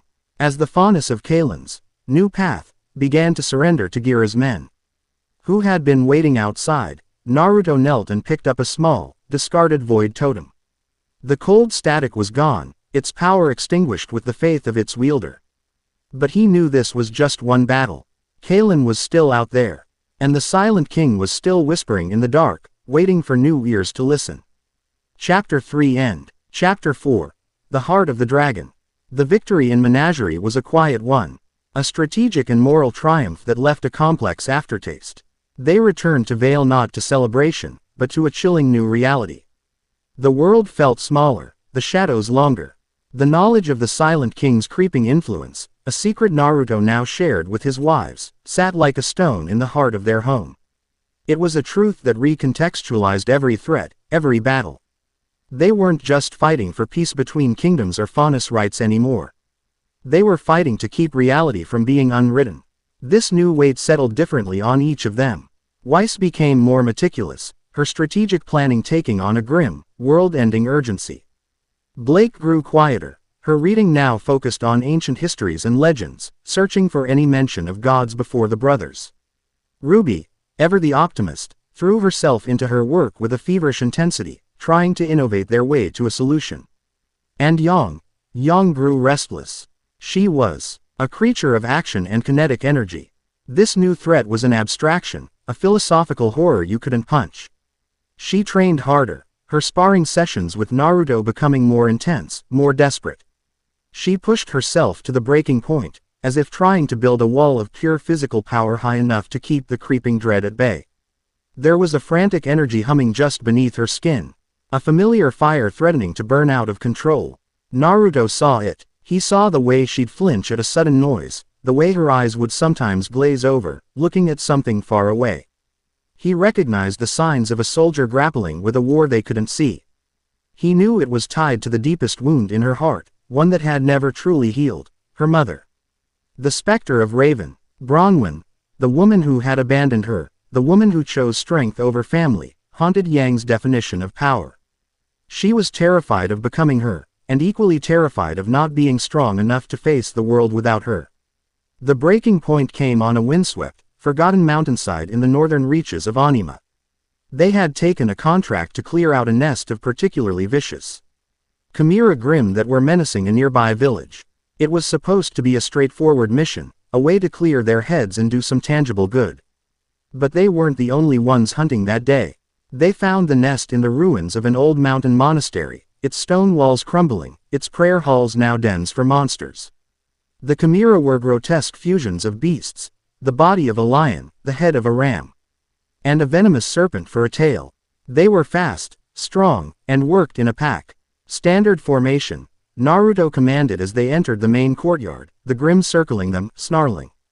Weiss, high ground. Blake, watch the flanks. RWBY, harass their leader. Yang, you and me, we're the wrecking crew. The fight began with its usual, brutal symphony. Weiss's glyphs provided platforms and ranged attacks. Blake was a blur of black, her blade and ribbon severing serpent tails before they could strike. RWBY was a crimson whirlwind, her shots forcing the Alpha Chimera on the defensive. Naruto and Yang crashed into the main pack. Naruto was a whirlwind of precise, powerful strikes, each one aimed at a joint or weak point. Yang was a golden inferno, her gauntlets roaring as she shattered bone and carapace with explosive force. It was working. They were winning. But there was a recklessness to Yang's movements, a rage that burned hotter than her semblance. She wasn't just fighting, she was punishing. And then he appeared, a flicker of purple and black, a maniacal cackle that cut through the roar of the battle. Tyrion Kalos, Salem's most unhinged servant, dropped Rom the monastery's bell tower into the center of the fray. He landed like a scorpion, hunched and twitching, his bladed stingers and psychotic grin radiating pure, malevolent chaos. Well, he giggled, his eyes, wide and insane, fixing on them. The glorious queen sent me to test the new toys, and look what I find. The little dragon, the Ice Princess, the Stray Cat, the Pipsqueak, and the Man Who Doesn't Belong. This is a party. Naruto's blood ran cold. He had fought deranged opponents before, but Tyrion was different. He wasn't just a killer, he was an artist of psychological warfare. His purpose was not just to kill, but to shatter. Everyone, fall back, form on me, Naruto ordered, his voice sharp with urgency. But Tyrion was too fast. He ignored Naruto, ignored the others. He scuttled past them with inhuman speed, his focus locking entirely onto the one who was burning the brightest, the one whose emotions were already frayed. He locked onto Yang, the little dragon. Tyrion cackled, his movements a jerky, unpredictable dance. Always so angry. Did daddy not love you enough? Or was it mommy who flew away? Yang roared, a sound of pure fury, and charged him. It was exactly what Tyrion wanted. What followed was a horrifying mismatch. Yang was power. Tyrion was chaos. Her punches were mighty, but they hit empty air. He was a dervish of blades and laughter, his movements impossible to predict. He didn't try to overpower her. He flowed around her, his wrist blades leaving shallow, stinging cuts on her arms and legs, his scorpion tail lashing out, forcing her back. And all the while, he talked. That fire, just like hers, he taunted, easily evading a haymaker. Raven Bronwyn, so strong, so powerful, strong enough to leave her crying baby all alone. Did you cry, little dragon? Did you wait for her to come back? Shut up, Yang screamed, her attacks growing wilder, more desperate. Her semblance flared, her hair glowing, but it was a fire of raw, uncontrolled rage, not focused power. The others tried to intervene. Weiss sent shards of ice at him, but he danced around them. Blake tried to ensnare him with her ribbon, but he sliced it apart with a flick of his blade. RWBY fired shot after shot, but he moved with a precognitive grace, the bullets sparking on the stone around him. He was a master of sowing chaos, of isolating his target. You hate her, don't you? Tyrion whispered, suddenly appearing right in front of her, his face inches from hers. You hate her for leaving. But you want to be just like her. Strong, uncaring, able to abandon anyone to survive. He drove the point home.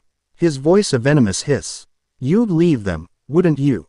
When the real monsters come, you'd fly away, just like her. That broke her. Yang let out a primal scream of anguish and fury. All technique, all training, vanished. She was a blind force of destruction, throwing punch after punch, not even aiming anymore. She was fighting the ghost of her mother, the fear in her own heart. She was a liability. Tyrion's grin widened. This was his art. He had shattered her composure. Now, for the final stroke. He ducked under a wild swing, and his scorpion stinger, dripping with a virulent purple venom, shot forward, aimed directly at her heart. She wouldn't even see it coming. But Naruto did. He moved with a speed that defied the eye, a golden flash of Sage Mode energy. He didn't block the stinger. He didn't attack Tyrion. He put himself directly in the path of the blow. The stinger plunged into his shoulder. The pain was immense, a white-hot agony foe, loaded by a chilling venom that felt like ice and acid flooding his veins. But he didn't even grunt. He absorbed the blow, his body unmoving, his feet planted like the roots of an ancient tree. He grabbed Yang's arms, his grip unshakable, forcing her rampage to a dead stop. She struggled, her eyes wild, not even recognizing him. She was lost in her own storm. Yang. His voice wasn't a shout. It was a deep, resonant command that cut through her rage-deafened ears. He pulled her closer, forcing her to look at him, to see the stinger buried in his shoulder, to see the calm, unwavering focus in his Sage Mode eyes. This isn't your strength, Yang, he said, his voice raw but steady. The venom was already spreading, his Sage Mode fighting it, but the toll was visible. Your anger, it's a part of you. It's a fire, but you are the one who tells it where to burn. It doesn't control you. Tyrion cackled, trying to pull his stinger free, but Naruto's chakra was now flowing around the wound, clamping down on it, trapping him. Look at them, Naruto grunted, forcing Yang's head to turn. She saw Weiss, her face pale with fear, creating a barrier around them. She saw Blake, fighting back to back with RWBY, protecting her sister. Their faces a mask of desperate worry. Your strength isn't in your fists. It's them. It's your love for them. That's the fire that matters. That's the fire Raven never understood. Something in his words, in his sacrifice, pierced the red haze of her fury. Her wild lilac eyes cleared, the uncontrolled inferno giving way to a focused, brilliant glow. She saw him, truly saw him, bleeding, poisoned, but still standing, still holding her, still believing in her. The tears she'd been holding back for years finally fell. But they weren't tears of weakness. They were tears of release. Okay, she whispered, her voice hoarse. Okay. Her semblance flared, but this time it was different. It wasn't a chaotic explosion. It was a controlled, radiant aura of pure, golden light. Pouring from her with purpose. It was the warmth of the sun, not the heat of a forest fire. Now, Naruto said, a grim smile on his face. He wrenched the stinger from his own shoulder with a sickening tear of flesh and, in the same motion, yanked Tyrion forward, throwing him off balance. Yang met him. She didn't throw a wild haymaker. Her movement was a single, perfect, straight punch. All the power of her semblance, all her pain and love and rage, focused into one, devastating point. It struck Tyrion square in the chest. There was no explosion, just a deafening crack of kinetic energy. The air warped. Tyrion's eyes went wide with shock as every rib in his chest shattered. He was launched backward like a cannonball, smashing through the monastery wall and disappearing into the howling wind outside. He wasn't dead, Naruto knew. Salem's servants were unnaturally durable. But he was broken, beaten. He would retreat. Yang stood, her fist smoking, her body trembling with exertion and emotional release. The golden aura faded. Naruto stumbled, the full force of the venom hitting him now that the adrenaline was fading. His vision swam. RWBY was at his side in a flash. Naruto, you're green. He looked down. The veins on his arm were turning a sickly shade of green-black. The venom was potent, designed to destroy aura from the inside out. His sage mode was holding it at bay, but it was a battle. And then, the air tore open. A rift of black and red, like a slash in the fabric of the world, appeared in the center of the courtyard. Out of it stepped a woman. She had long, black hair, piercing red eyes, and wore the grim attire of a wandering swordswoman. On her hip was a long katana with a unique, multi-dust chambered hilt. Raven Bronwyn had arrived. Yang froze, her breath catching in her throat. The woman she had just been fighting in her own mind was now standing 10 feet away, a ghost made flesh. But Raven wasn't looking at her. Her intense, calculating gaze was fixed entirely on Naruto. She was looking at the dissipating golden glow of his sage mode, at the otherworldly power that still clung to him, at the way his body was fighting a poison that should have killed him in seconds. I felt that, Raven said, her voice a low, dangerous rasp. That energy, it's not of this world. It's not of the brothers, and it's not of Salem. She took a step closer. Her hand resting on the hilt of her blade. Omen. I've felt echoes of it before. Whispers. Something that makes even her nervous. Naruto gritted his teeth, forcing himself to stand straight. He recognized the look in her eyes. It was the look of a predator that had just found a new, fascinating, and potentially dangerous creature in its territory. What do you want, Raven? Yang forced out, her voice trembling with a decade of anger and abandonment. Raven's eyes flickered to her for a fraction of a second, a glance laced with something that looked unnervingly like pity. Stay out of this, girl. This is a conversation for grown-ups. She turned back to Naruto. Salem has been playing a game with gods for centuries.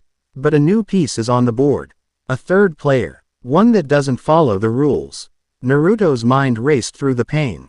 The cold static. The void totems in Menagerie.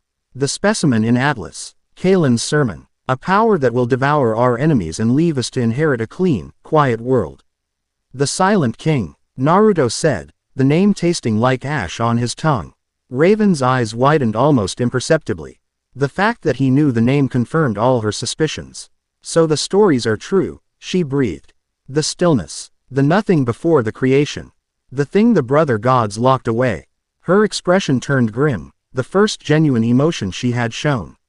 Its prison is cracking. I've felt it. Reality itself is starting to fray at the edges. Salem thinks her immortality will save her. The fool. You can't die if you are unmade. She looked at Naruto, The potent life force warring with the venom inside him. Your power. It's a power of life. Pure and vibrant. It's the antithesis of the stillness. You're an anchor in a storm. Maybe the only one. This was it. The confirmation. The threat was real, it had a name, and even the most cynical, powerful players on the board were terrified of it. I'll make you a deal, stranger, Raven said, her voice low and urgent. A truce. I will tell you everything I know about Salem's weaknesses, about the relics, about the true nature of this world she has kept secret. Knowledge for knowledge. She took another step closer. And in return, when the time comes, when the world starts to unravel, you owe me a favor. You will use that power to open a door for me. A door to a place the stillness cannot reach. A door back to your world. The proposition hung in the air, audacious and desperate. She didn't want to save the world. She wanted an escape route. It was the most Raven Bronwyn thing she could possibly have done. Naruto looked from Raven's desperate, selfish eyes to Yang's heartbroken, furious face.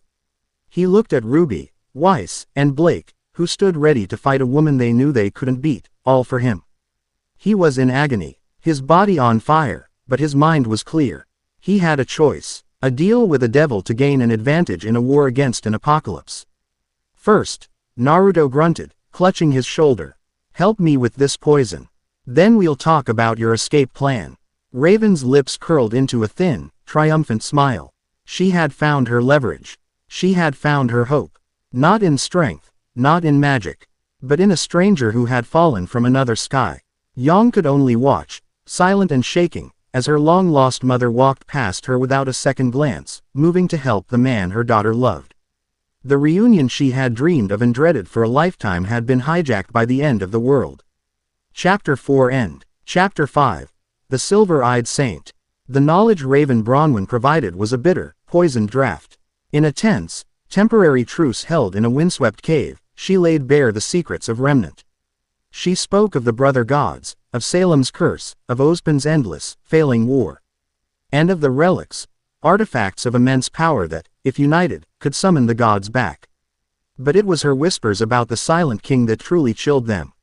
She spoke of it as a conscious entropy, a patient void that even Salem, in her immortal arrogance, had only recently begun to fear.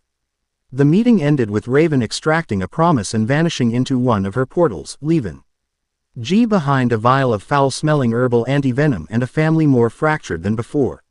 Yang was a storm of quiet, simmering anger, her reunion a cruel cosmic joke. The weight of Raven's information pressed down on all of them. The scale of the fight ahead now terrifyingly clear. They returned to Vale not with answers, but with a dozen more questions. Ozpin's half-truths now felt like a deep betrayal. The world's conflicts, the SDC's greed, the White Fang's schism, the political maneuvering of Atlas, seemed like children's squabbles in the face of a god of non-existence. The most immediate effect, however, was on Salem herself. Raven's interference, Tyrion's defeat, and the sheer, undeniable reality of Naruto's otherworldly power had pushed the immortal queen past caution and into a state of active aggression. She could no longer afford to simply observe. This new variable, this sage of Remnant, had to be removed. And in her ancient, dark domain, surrounded by grim pools and twisted crystal, she found a new source of inspiration. The creeping influence of the Silent King, which she had initially dismissed as a cosmic anomaly, was something she could now touch, study, and, with her centuries of manipulating the very essence of Grimm, perhaps even weaponize. She would fight this alien power with a twisted version of its own reflection. The first sign of this new horror came from the kingdom of Mistral. A border town, once a bustling hub for trade, went silent. A patrol of huntsmen sent to investigate never returned. A single, panicked message was all that escaped: they don't die. Our weapons, they do nothing. It's like fighting ghosts. Ozpin, his hand forced by the encroaching dread, finally reached out to Naruto's family, summoning them to the vault beneath Haven Academy. The air in the ancient chamber was thick with the scent of dust and ozone. It would seem my secrets have found their way to you, Ozpin said, his usual enigmatic calm strained. He stood before the sealed door of the vault. His cane, the long memory, held tight in his hand. I owe you an apology. I withheld the full truth of Salem and the relics, believing it a burden too great to bear. I see now that in my caution, I have failed you. You failed everyone, Ozpin, Yang said, her voice flat, her arms crossed. The betrayal was still fresh. You've been playing this game for centuries. And all you've done is manage a stalemate. She is right, Weiss added, her tone clinical but sharp. Your strategy has been one of containment. But the enemy has changed the rules of the game. Ozpin's shoulders slumped. He looked, for the first time, like the weary old man he was pretending to be. Indeed, Salem has done something new. She has infused Grim with that void. The energy you've encountered. Our scouts are calling them Null Grim. They are functionally immune to aura in most semblances. They don't just kill. They seem to erase. They are marching on Haven now. An army of them. A map of Mistral appeared on a holographic projector. A tide of black icons was sweeping across the land, converging on their position. The sheer number was staggering. RWBY, who had been quiet until now, stepped forward. Crescent Rose was held tight in her hand. She felt small, useless. Her speed, her greatest asset, was meaningless against an enemy she couldn't harm. What can we do? She asked, her voice barely a whisper. The hope that usually burned so brightly in her was flickering, threatening to go out. If we can't hurt them. Naruto had been silent, his eyes closed, in a shallow state of sage mode. He was tasting the air, feeling the approaching army not as a collection of life forces, but as a moving ocean of nothingness. It was a creeping, negative tide that smothered the natural energy of the world. It was the Atlas specimen and the menagerie totems multiplied 1,000-fold. He opened his eyes, the orange pigment of sage mode stark against his skin. We can hurt them, he said, his voice cutting through the despair. Everyone turned to him. This energy, the void, it's a power of absolute non-existence. A complete negative. It can be countered, but not with normal force. He looked at the approaching tide on the map. Think of it like a sound. A single, deafening, silent note that drowns everything else out. You can't shout over it. You have to cancel the wave. You need an equal and opposite force. He held up his hand, and a small, perfect sphere of sage chakra, humming with vibrant life, formed in his palm. My sage art is the energy of life itself. Creation. It's the opposite of their nothingness. It will work. He then turned his gaze, soft and intense, to RWBY. But I'm not the only one here who can create an opposing wave. RWBY stared at him, confused. Me, I can't do anything. Quote, yes, you can, he said, his voice filled with an unshakable conviction. Your eyes, RWBY, your silver eyes. Ozpin's head snapped up. The silver-eyed Wario, RS. Legend says they were warriors of creation, that their gaze could turn Grim to stone. It's not a legend, Naruto said, his focus entirely on RWBY. And it's not about turning things to stone. That's just a side effect. Think about it, RWBY. What are the Grim? They are creatures of darkness and destruction, made by the god of darkness. Your power, the power of the silver eyes, comes from the god of light. It is a power of creation and light. It's the ultimate countermeasure. It's the other side of the coin. RWBY looked down at her hands, then back at him, her own silver eyes wide with a mixture of fear and dawning hope. But I can't control it. It just happens when my friends are in danger. It's just a big flash of light. Because you've only ever used it as a panic button, Naruto said, stepping closer to her. He put a hand on her shoulder, his warmth and energy flowing into her. You've used it as a bomb. But it's not a bomb, RWBY. It's a tool. It's a part of you. You don't have to let it explode. You can shape it. You can focus it. You just have to stop being afraid of it. The first tremors shook the vault. The Null Grim were at the gates of Haven. The battle had begun. The defense of Haven Academy was a nightmare. The huntsmen and huntresses of Mistral, led by Leonardo Lionheart, who was sweating profusely, his fear a palpable stench, put up a brave but futile fight. The Null Grim swarmed the walls. They were horrifying to behold.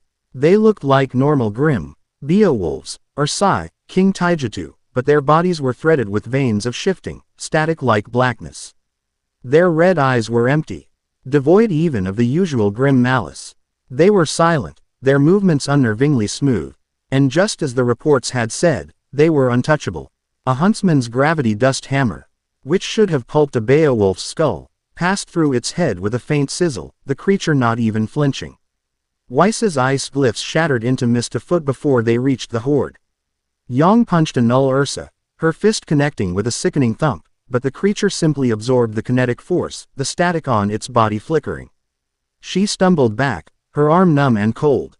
Blake's clones dissipated into smoke the moment they got near the enemy. It was a slaughter. The defensive line was collapsing, huntsmen being torn apart by silent monsters they couldn't fight. Morale shattered. Fear was a contagion, spreading faster than the Grimm themselves. It's no use. A huntsman screamed, throwing down his sword. They're ghosts. Naruto, standing on the central tower with RWBY, took it all in. He saw the fear, the collapsing lines, the hopelessness. It was time. RWBY, he said, his voice calm amidst the chaos. Forget everything else. Look at me. She tore her eyes away from the horror below. Her face was pale, streaked with tears. I can't. They're dying. And you can save them, he said firmly. But you have to trust me. You have to trust yourself. Close your eyes. She squeezed them shut, trembling. Breathe, he instructed. Feel the energy in the world. The life in the trees, in the sky, in your sisters down there fighting a hopeless battle for you. Feel it all. He placed his palm on her back, channeling a tiny, steady stream of his own life force into her. Now, feel your own power. Not in your head, in your heart. It's not a weapon. It's a part of your soul. It's the memory of your mother. It's your desire to protect people. It's love, RWBY. That's all it is. His words were an anchor in her storm of panic.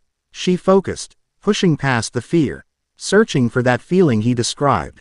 She felt it, a warm, gentle glow deep inside her, a feeling she had always associated with loss and sudden, desperate power. But now, guided by his calm presence, it didn't feel scary. It felt like home. Don't force it out, he murmured. Don't try to make it a blast. Just let it shine. Let it fill you up. Let it be a shield, not a sword. A light in the dark. Below, the main gate shattered. The null Grimm poured into the main courtyard.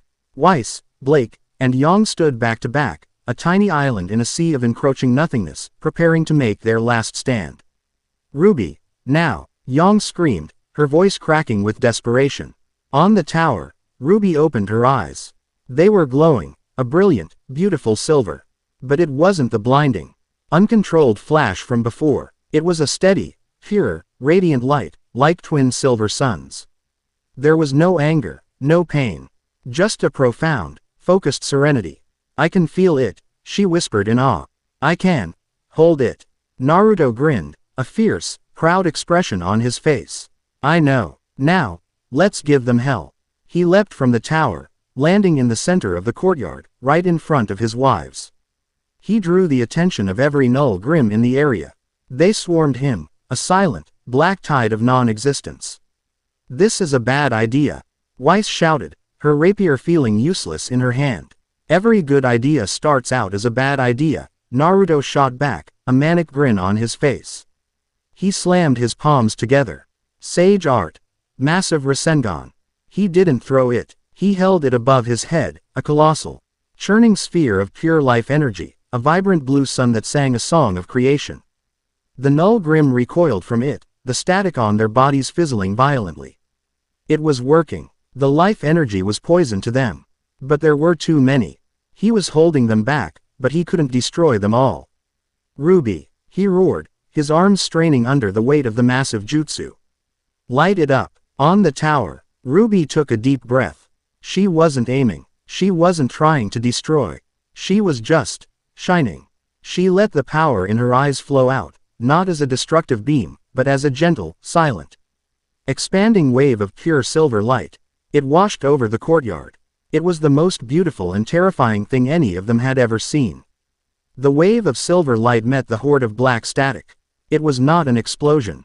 It was a cancellation. The moment the silver light touched the null Grimm, they didn't explode or turn to stone. They simply ceased to be. Their forms dissolved, the black static erased by the silver light, leaving absolutely nothing behind. The silence of their attack was answered by the silence of their unmaking.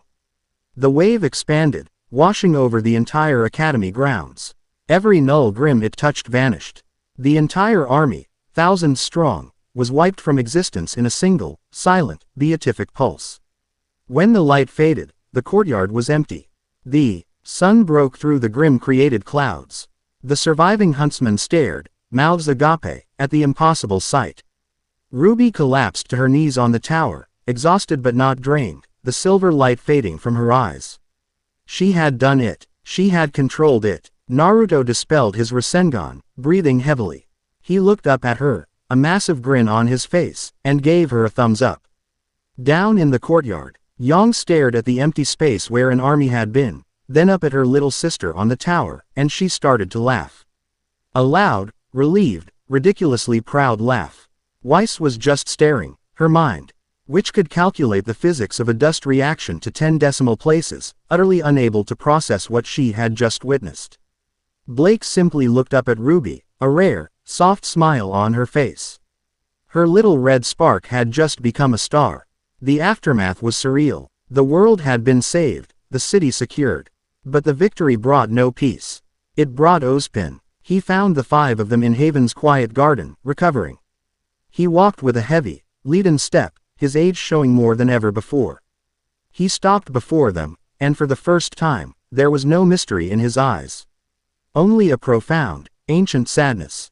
I have seen many things in my long life, he said, his voice raspy. But never that. The legends, they did not do it justice. He looked at Naruto, then at RWBY. The two of you, a power of life and a power of light. You are the embodiment of the one thing Salem, and the darkness she now wields, cannot overcome. He took a deep breath. Raven told you of my history. Of the gods. But there is one last secret. One I kept even from her, even from my most trusted. He looked toward the vault, then back at them. The brother gods did not work alone when they first shaped this world. There was a third, older entity, a sibling, if you can call it that. It was not of light or darkness. It was of pattern, of order, of the perfect, unchanging silence that came before creation.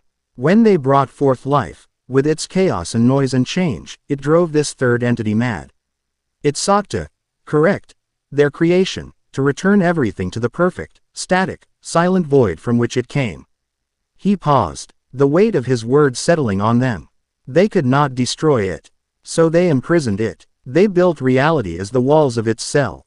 And they left. Your world, Mr. Uzumaki, exists in a different cosmology, a different creation. When Kagaia's final act tore you from your dimension and threw you into ours, the impact was like a crack in the foundations of a planet. The shockwave of your arrival, it was the final blow to the ancient locks on that prison. The silent king, the static god, it wasn't just some ancient evil. It was a fundamental force of the universe they now inhabited. And Naruto's very existence had been the key that was unlocking its cage. So this is my fault, Naruto said, the words heavy as stone. No, RWBY said immediately, stepping to his side. She was exhausted, but her voice was strong. You didn't ask to come here. You saved us. You're still saving us. Ozpin nodded grimly. She is right. You are not the cause of the disease, Mr. Uzumaki. But your energy, the very thing that makes you anathema to the void, it may be the only cure. The silver eyes can destroy its minions, but to face the king itself, to reseal a prison built from reality, that may require a power that stands outside of this world's rules. The pieces were all on the table now. The full, terrifying truth. It was not a war against Salem anymore. Salem was just another player. A pawn who thought she was a queen, in a much older, much grander game. This was a war against the end of everything. And standing at the center of it all was a lost shinobi and his family. A family that now held the combined powers of life and light. They were not just huntsmen anymore. They were the world's only hope. Chapter 5 End. Chapter 6. The Unholy Alliance. The victory at Haven was not a reprieve. It was a thunderclap that echoed across Remnant, announcing the start of a new and terrifying war. The world did not have time to celebrate the defeat of Salem's new army. It was too busy dying. The Silent King's prison did not break with a roar.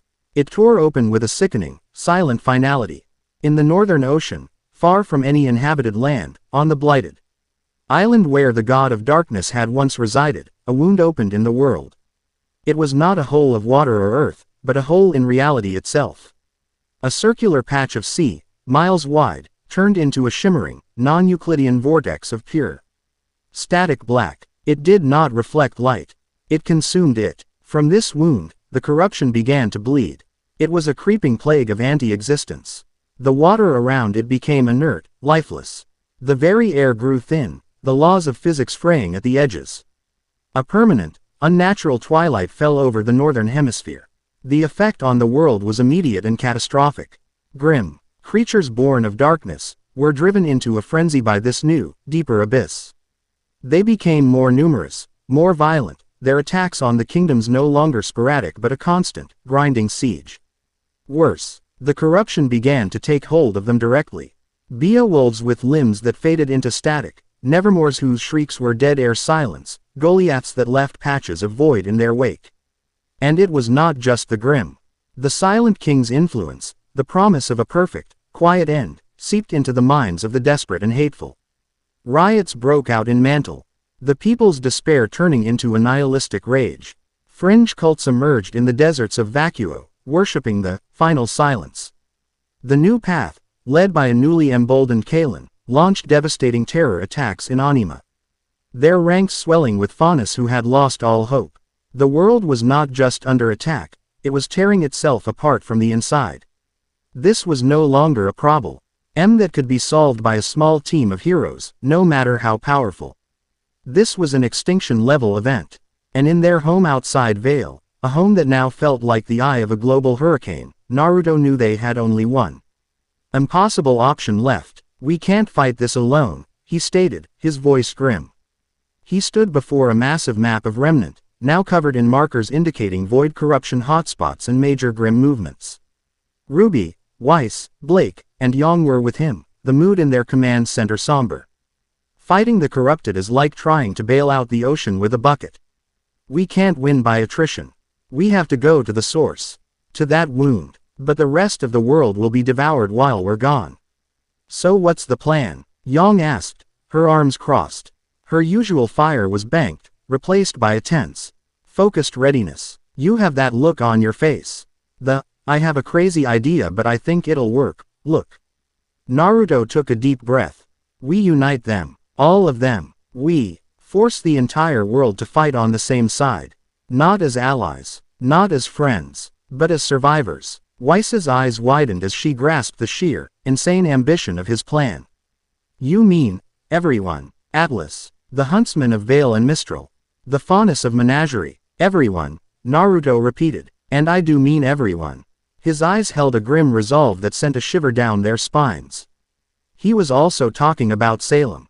The next few weeks were a blur of relentless, high-stakes diplomacy, with Naruto at the epicenter.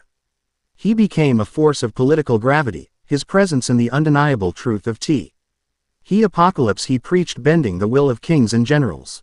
Their first stop was Atlas. They didn't request a meeting. They appeared, using Naruto's knowledge of seals to bypass their security. ND arrived directly in Ironwood's command center.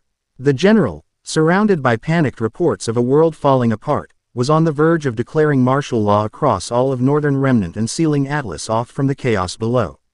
General, Naruto said, his voice cutting through the panic. Hiding in the sky won't save you. The sky will be the next thing to be unmade. The confrontation was tense. Ironwood, his paranoia amplified by the crisis, saw Naruto's unsanctioned arrival as a threat. Beside him, Commander Silas Core, the man Naruto had defeated, stood rigid, his hand near his sidearm. But Silas had changed. The flawless logic of his world had been shattered, first by Naruto's chaotic yet effective combat style, and now by a threat that defied every known principle of science. He had been studying the void creature from their lab, before it had dissolved into nothing, taking a chunk of the containment cell with it. He knew Naruto was right. General, Silas said, his voice clipped but firm. His assessment is correct. Our models show a cascading reality failure originating from the northern anomaly. Defensive measures are statistically irrelevant. A proactive, global response is the only logical course of action. It was Silas's cold, hard data, combined with Naruto's unwavering presence, that finally broke through Ironwood's fear.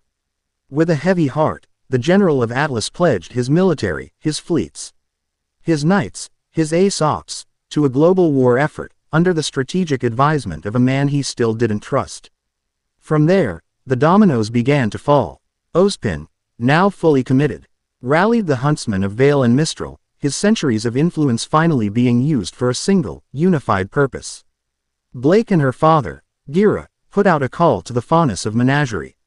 They didn't ask them to fight for the humans or the kingdoms, but for their own homes, their own survival.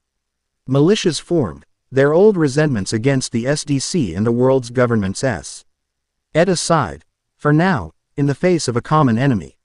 Each of Naruto's wives became a leader in her own right, a vital pillar of this new, fragile alliance. Weiss, working alongside a humbled and surprisingly cooperative Winter, became the logistical mastermind of the entire operation. Her sharp mind, once used to manage corporate assets, now directed the flow of Atlesian airships, SDC dust supplies, and huntsman deployments across the globe. She was a whirlwind of efficiency, her commands crisp and precise, earning the grudging respect of generals twice her age. Blake, with her deep understanding of the White Fang's splintered factions, became the head of intelligence and special operations. She worked with the more moderate Faunus groups and even reached out to old contacts within the Fang, organizing surgical strikes against the Void cults and Kalen's new path. She was a ghost, coordinating a shadow war to protect the main alliance from internal threats.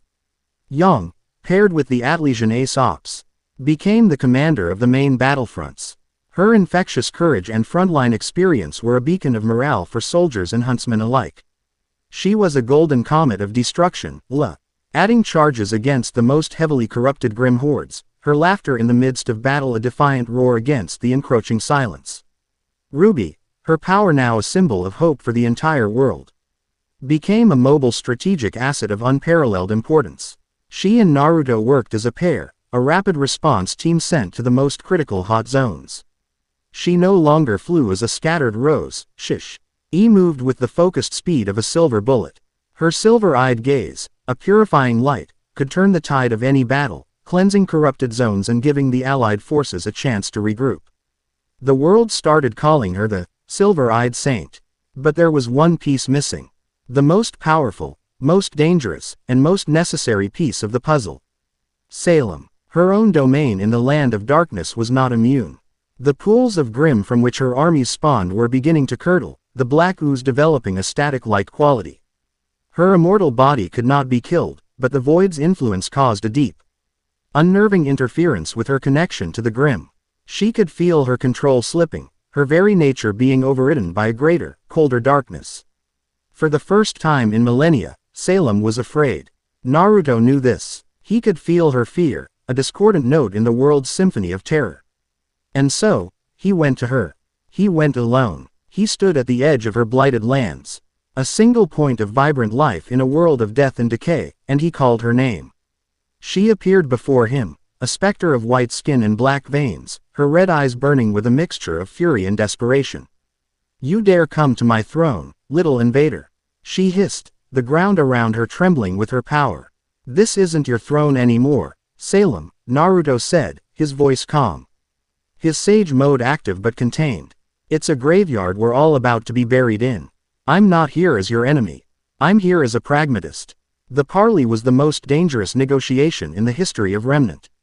They stood in the shadow of her twisted palace, a goddess of destruction and a sage of life, two opposing poles of existence. He didn't threaten her. He didn't preach to her about good and evil. He laid out the facts with brutal, dispassionate clarity. "The Silent King will not kill you, Salem. It will erase you. Your curse, your immortality, your very story, it will all be undone. Reduced to the nothing that came before. You will cease to have ever existed. Is that the end you want?" She stared at him, her eternal rage warring with the new, terrifying feeling of existential dread. He was right. Her unending life was a torment, but it was her torment. The thought of being completely annihilated, of having her grand, tragic story rendered meaningless, was a horror beyond even her comprehension. "What are you proposing?" she asked, the words tasting like acid in her mouth. "An alliance," Naruto said. "An unholy one, to be sure. But a necessary one. Commit your forces. Your Grimm are already being corrupted. Use them before you lose them. Send your armies against the void's tide. Keep the world of the living intact long enough for me and my family to get to the source and sever it. And what do I get in return for helping you save your wretched world? She snarled. This was the crux. He had discussed it at length with the others, with Ozpin. It was the biggest gamble he would ever take. When this is over, Naruto said, his gaze unwavering, if we survive, I will honor my promise to you. I will use the relics to summon the gods. And I will plead your case. I will ask them to grant you the one thing you've always wanted. An end. True mortality. The peace of a final death. Salem was stunned into silence. For centuries, Ozpin had fought to keep the relics from her. To deny her this very wish. And now, this stranger, this interloper, was offering it freely. It was everything she had ever wanted. You would do that, she whispered, a flicker of something ancient and human in her eyes.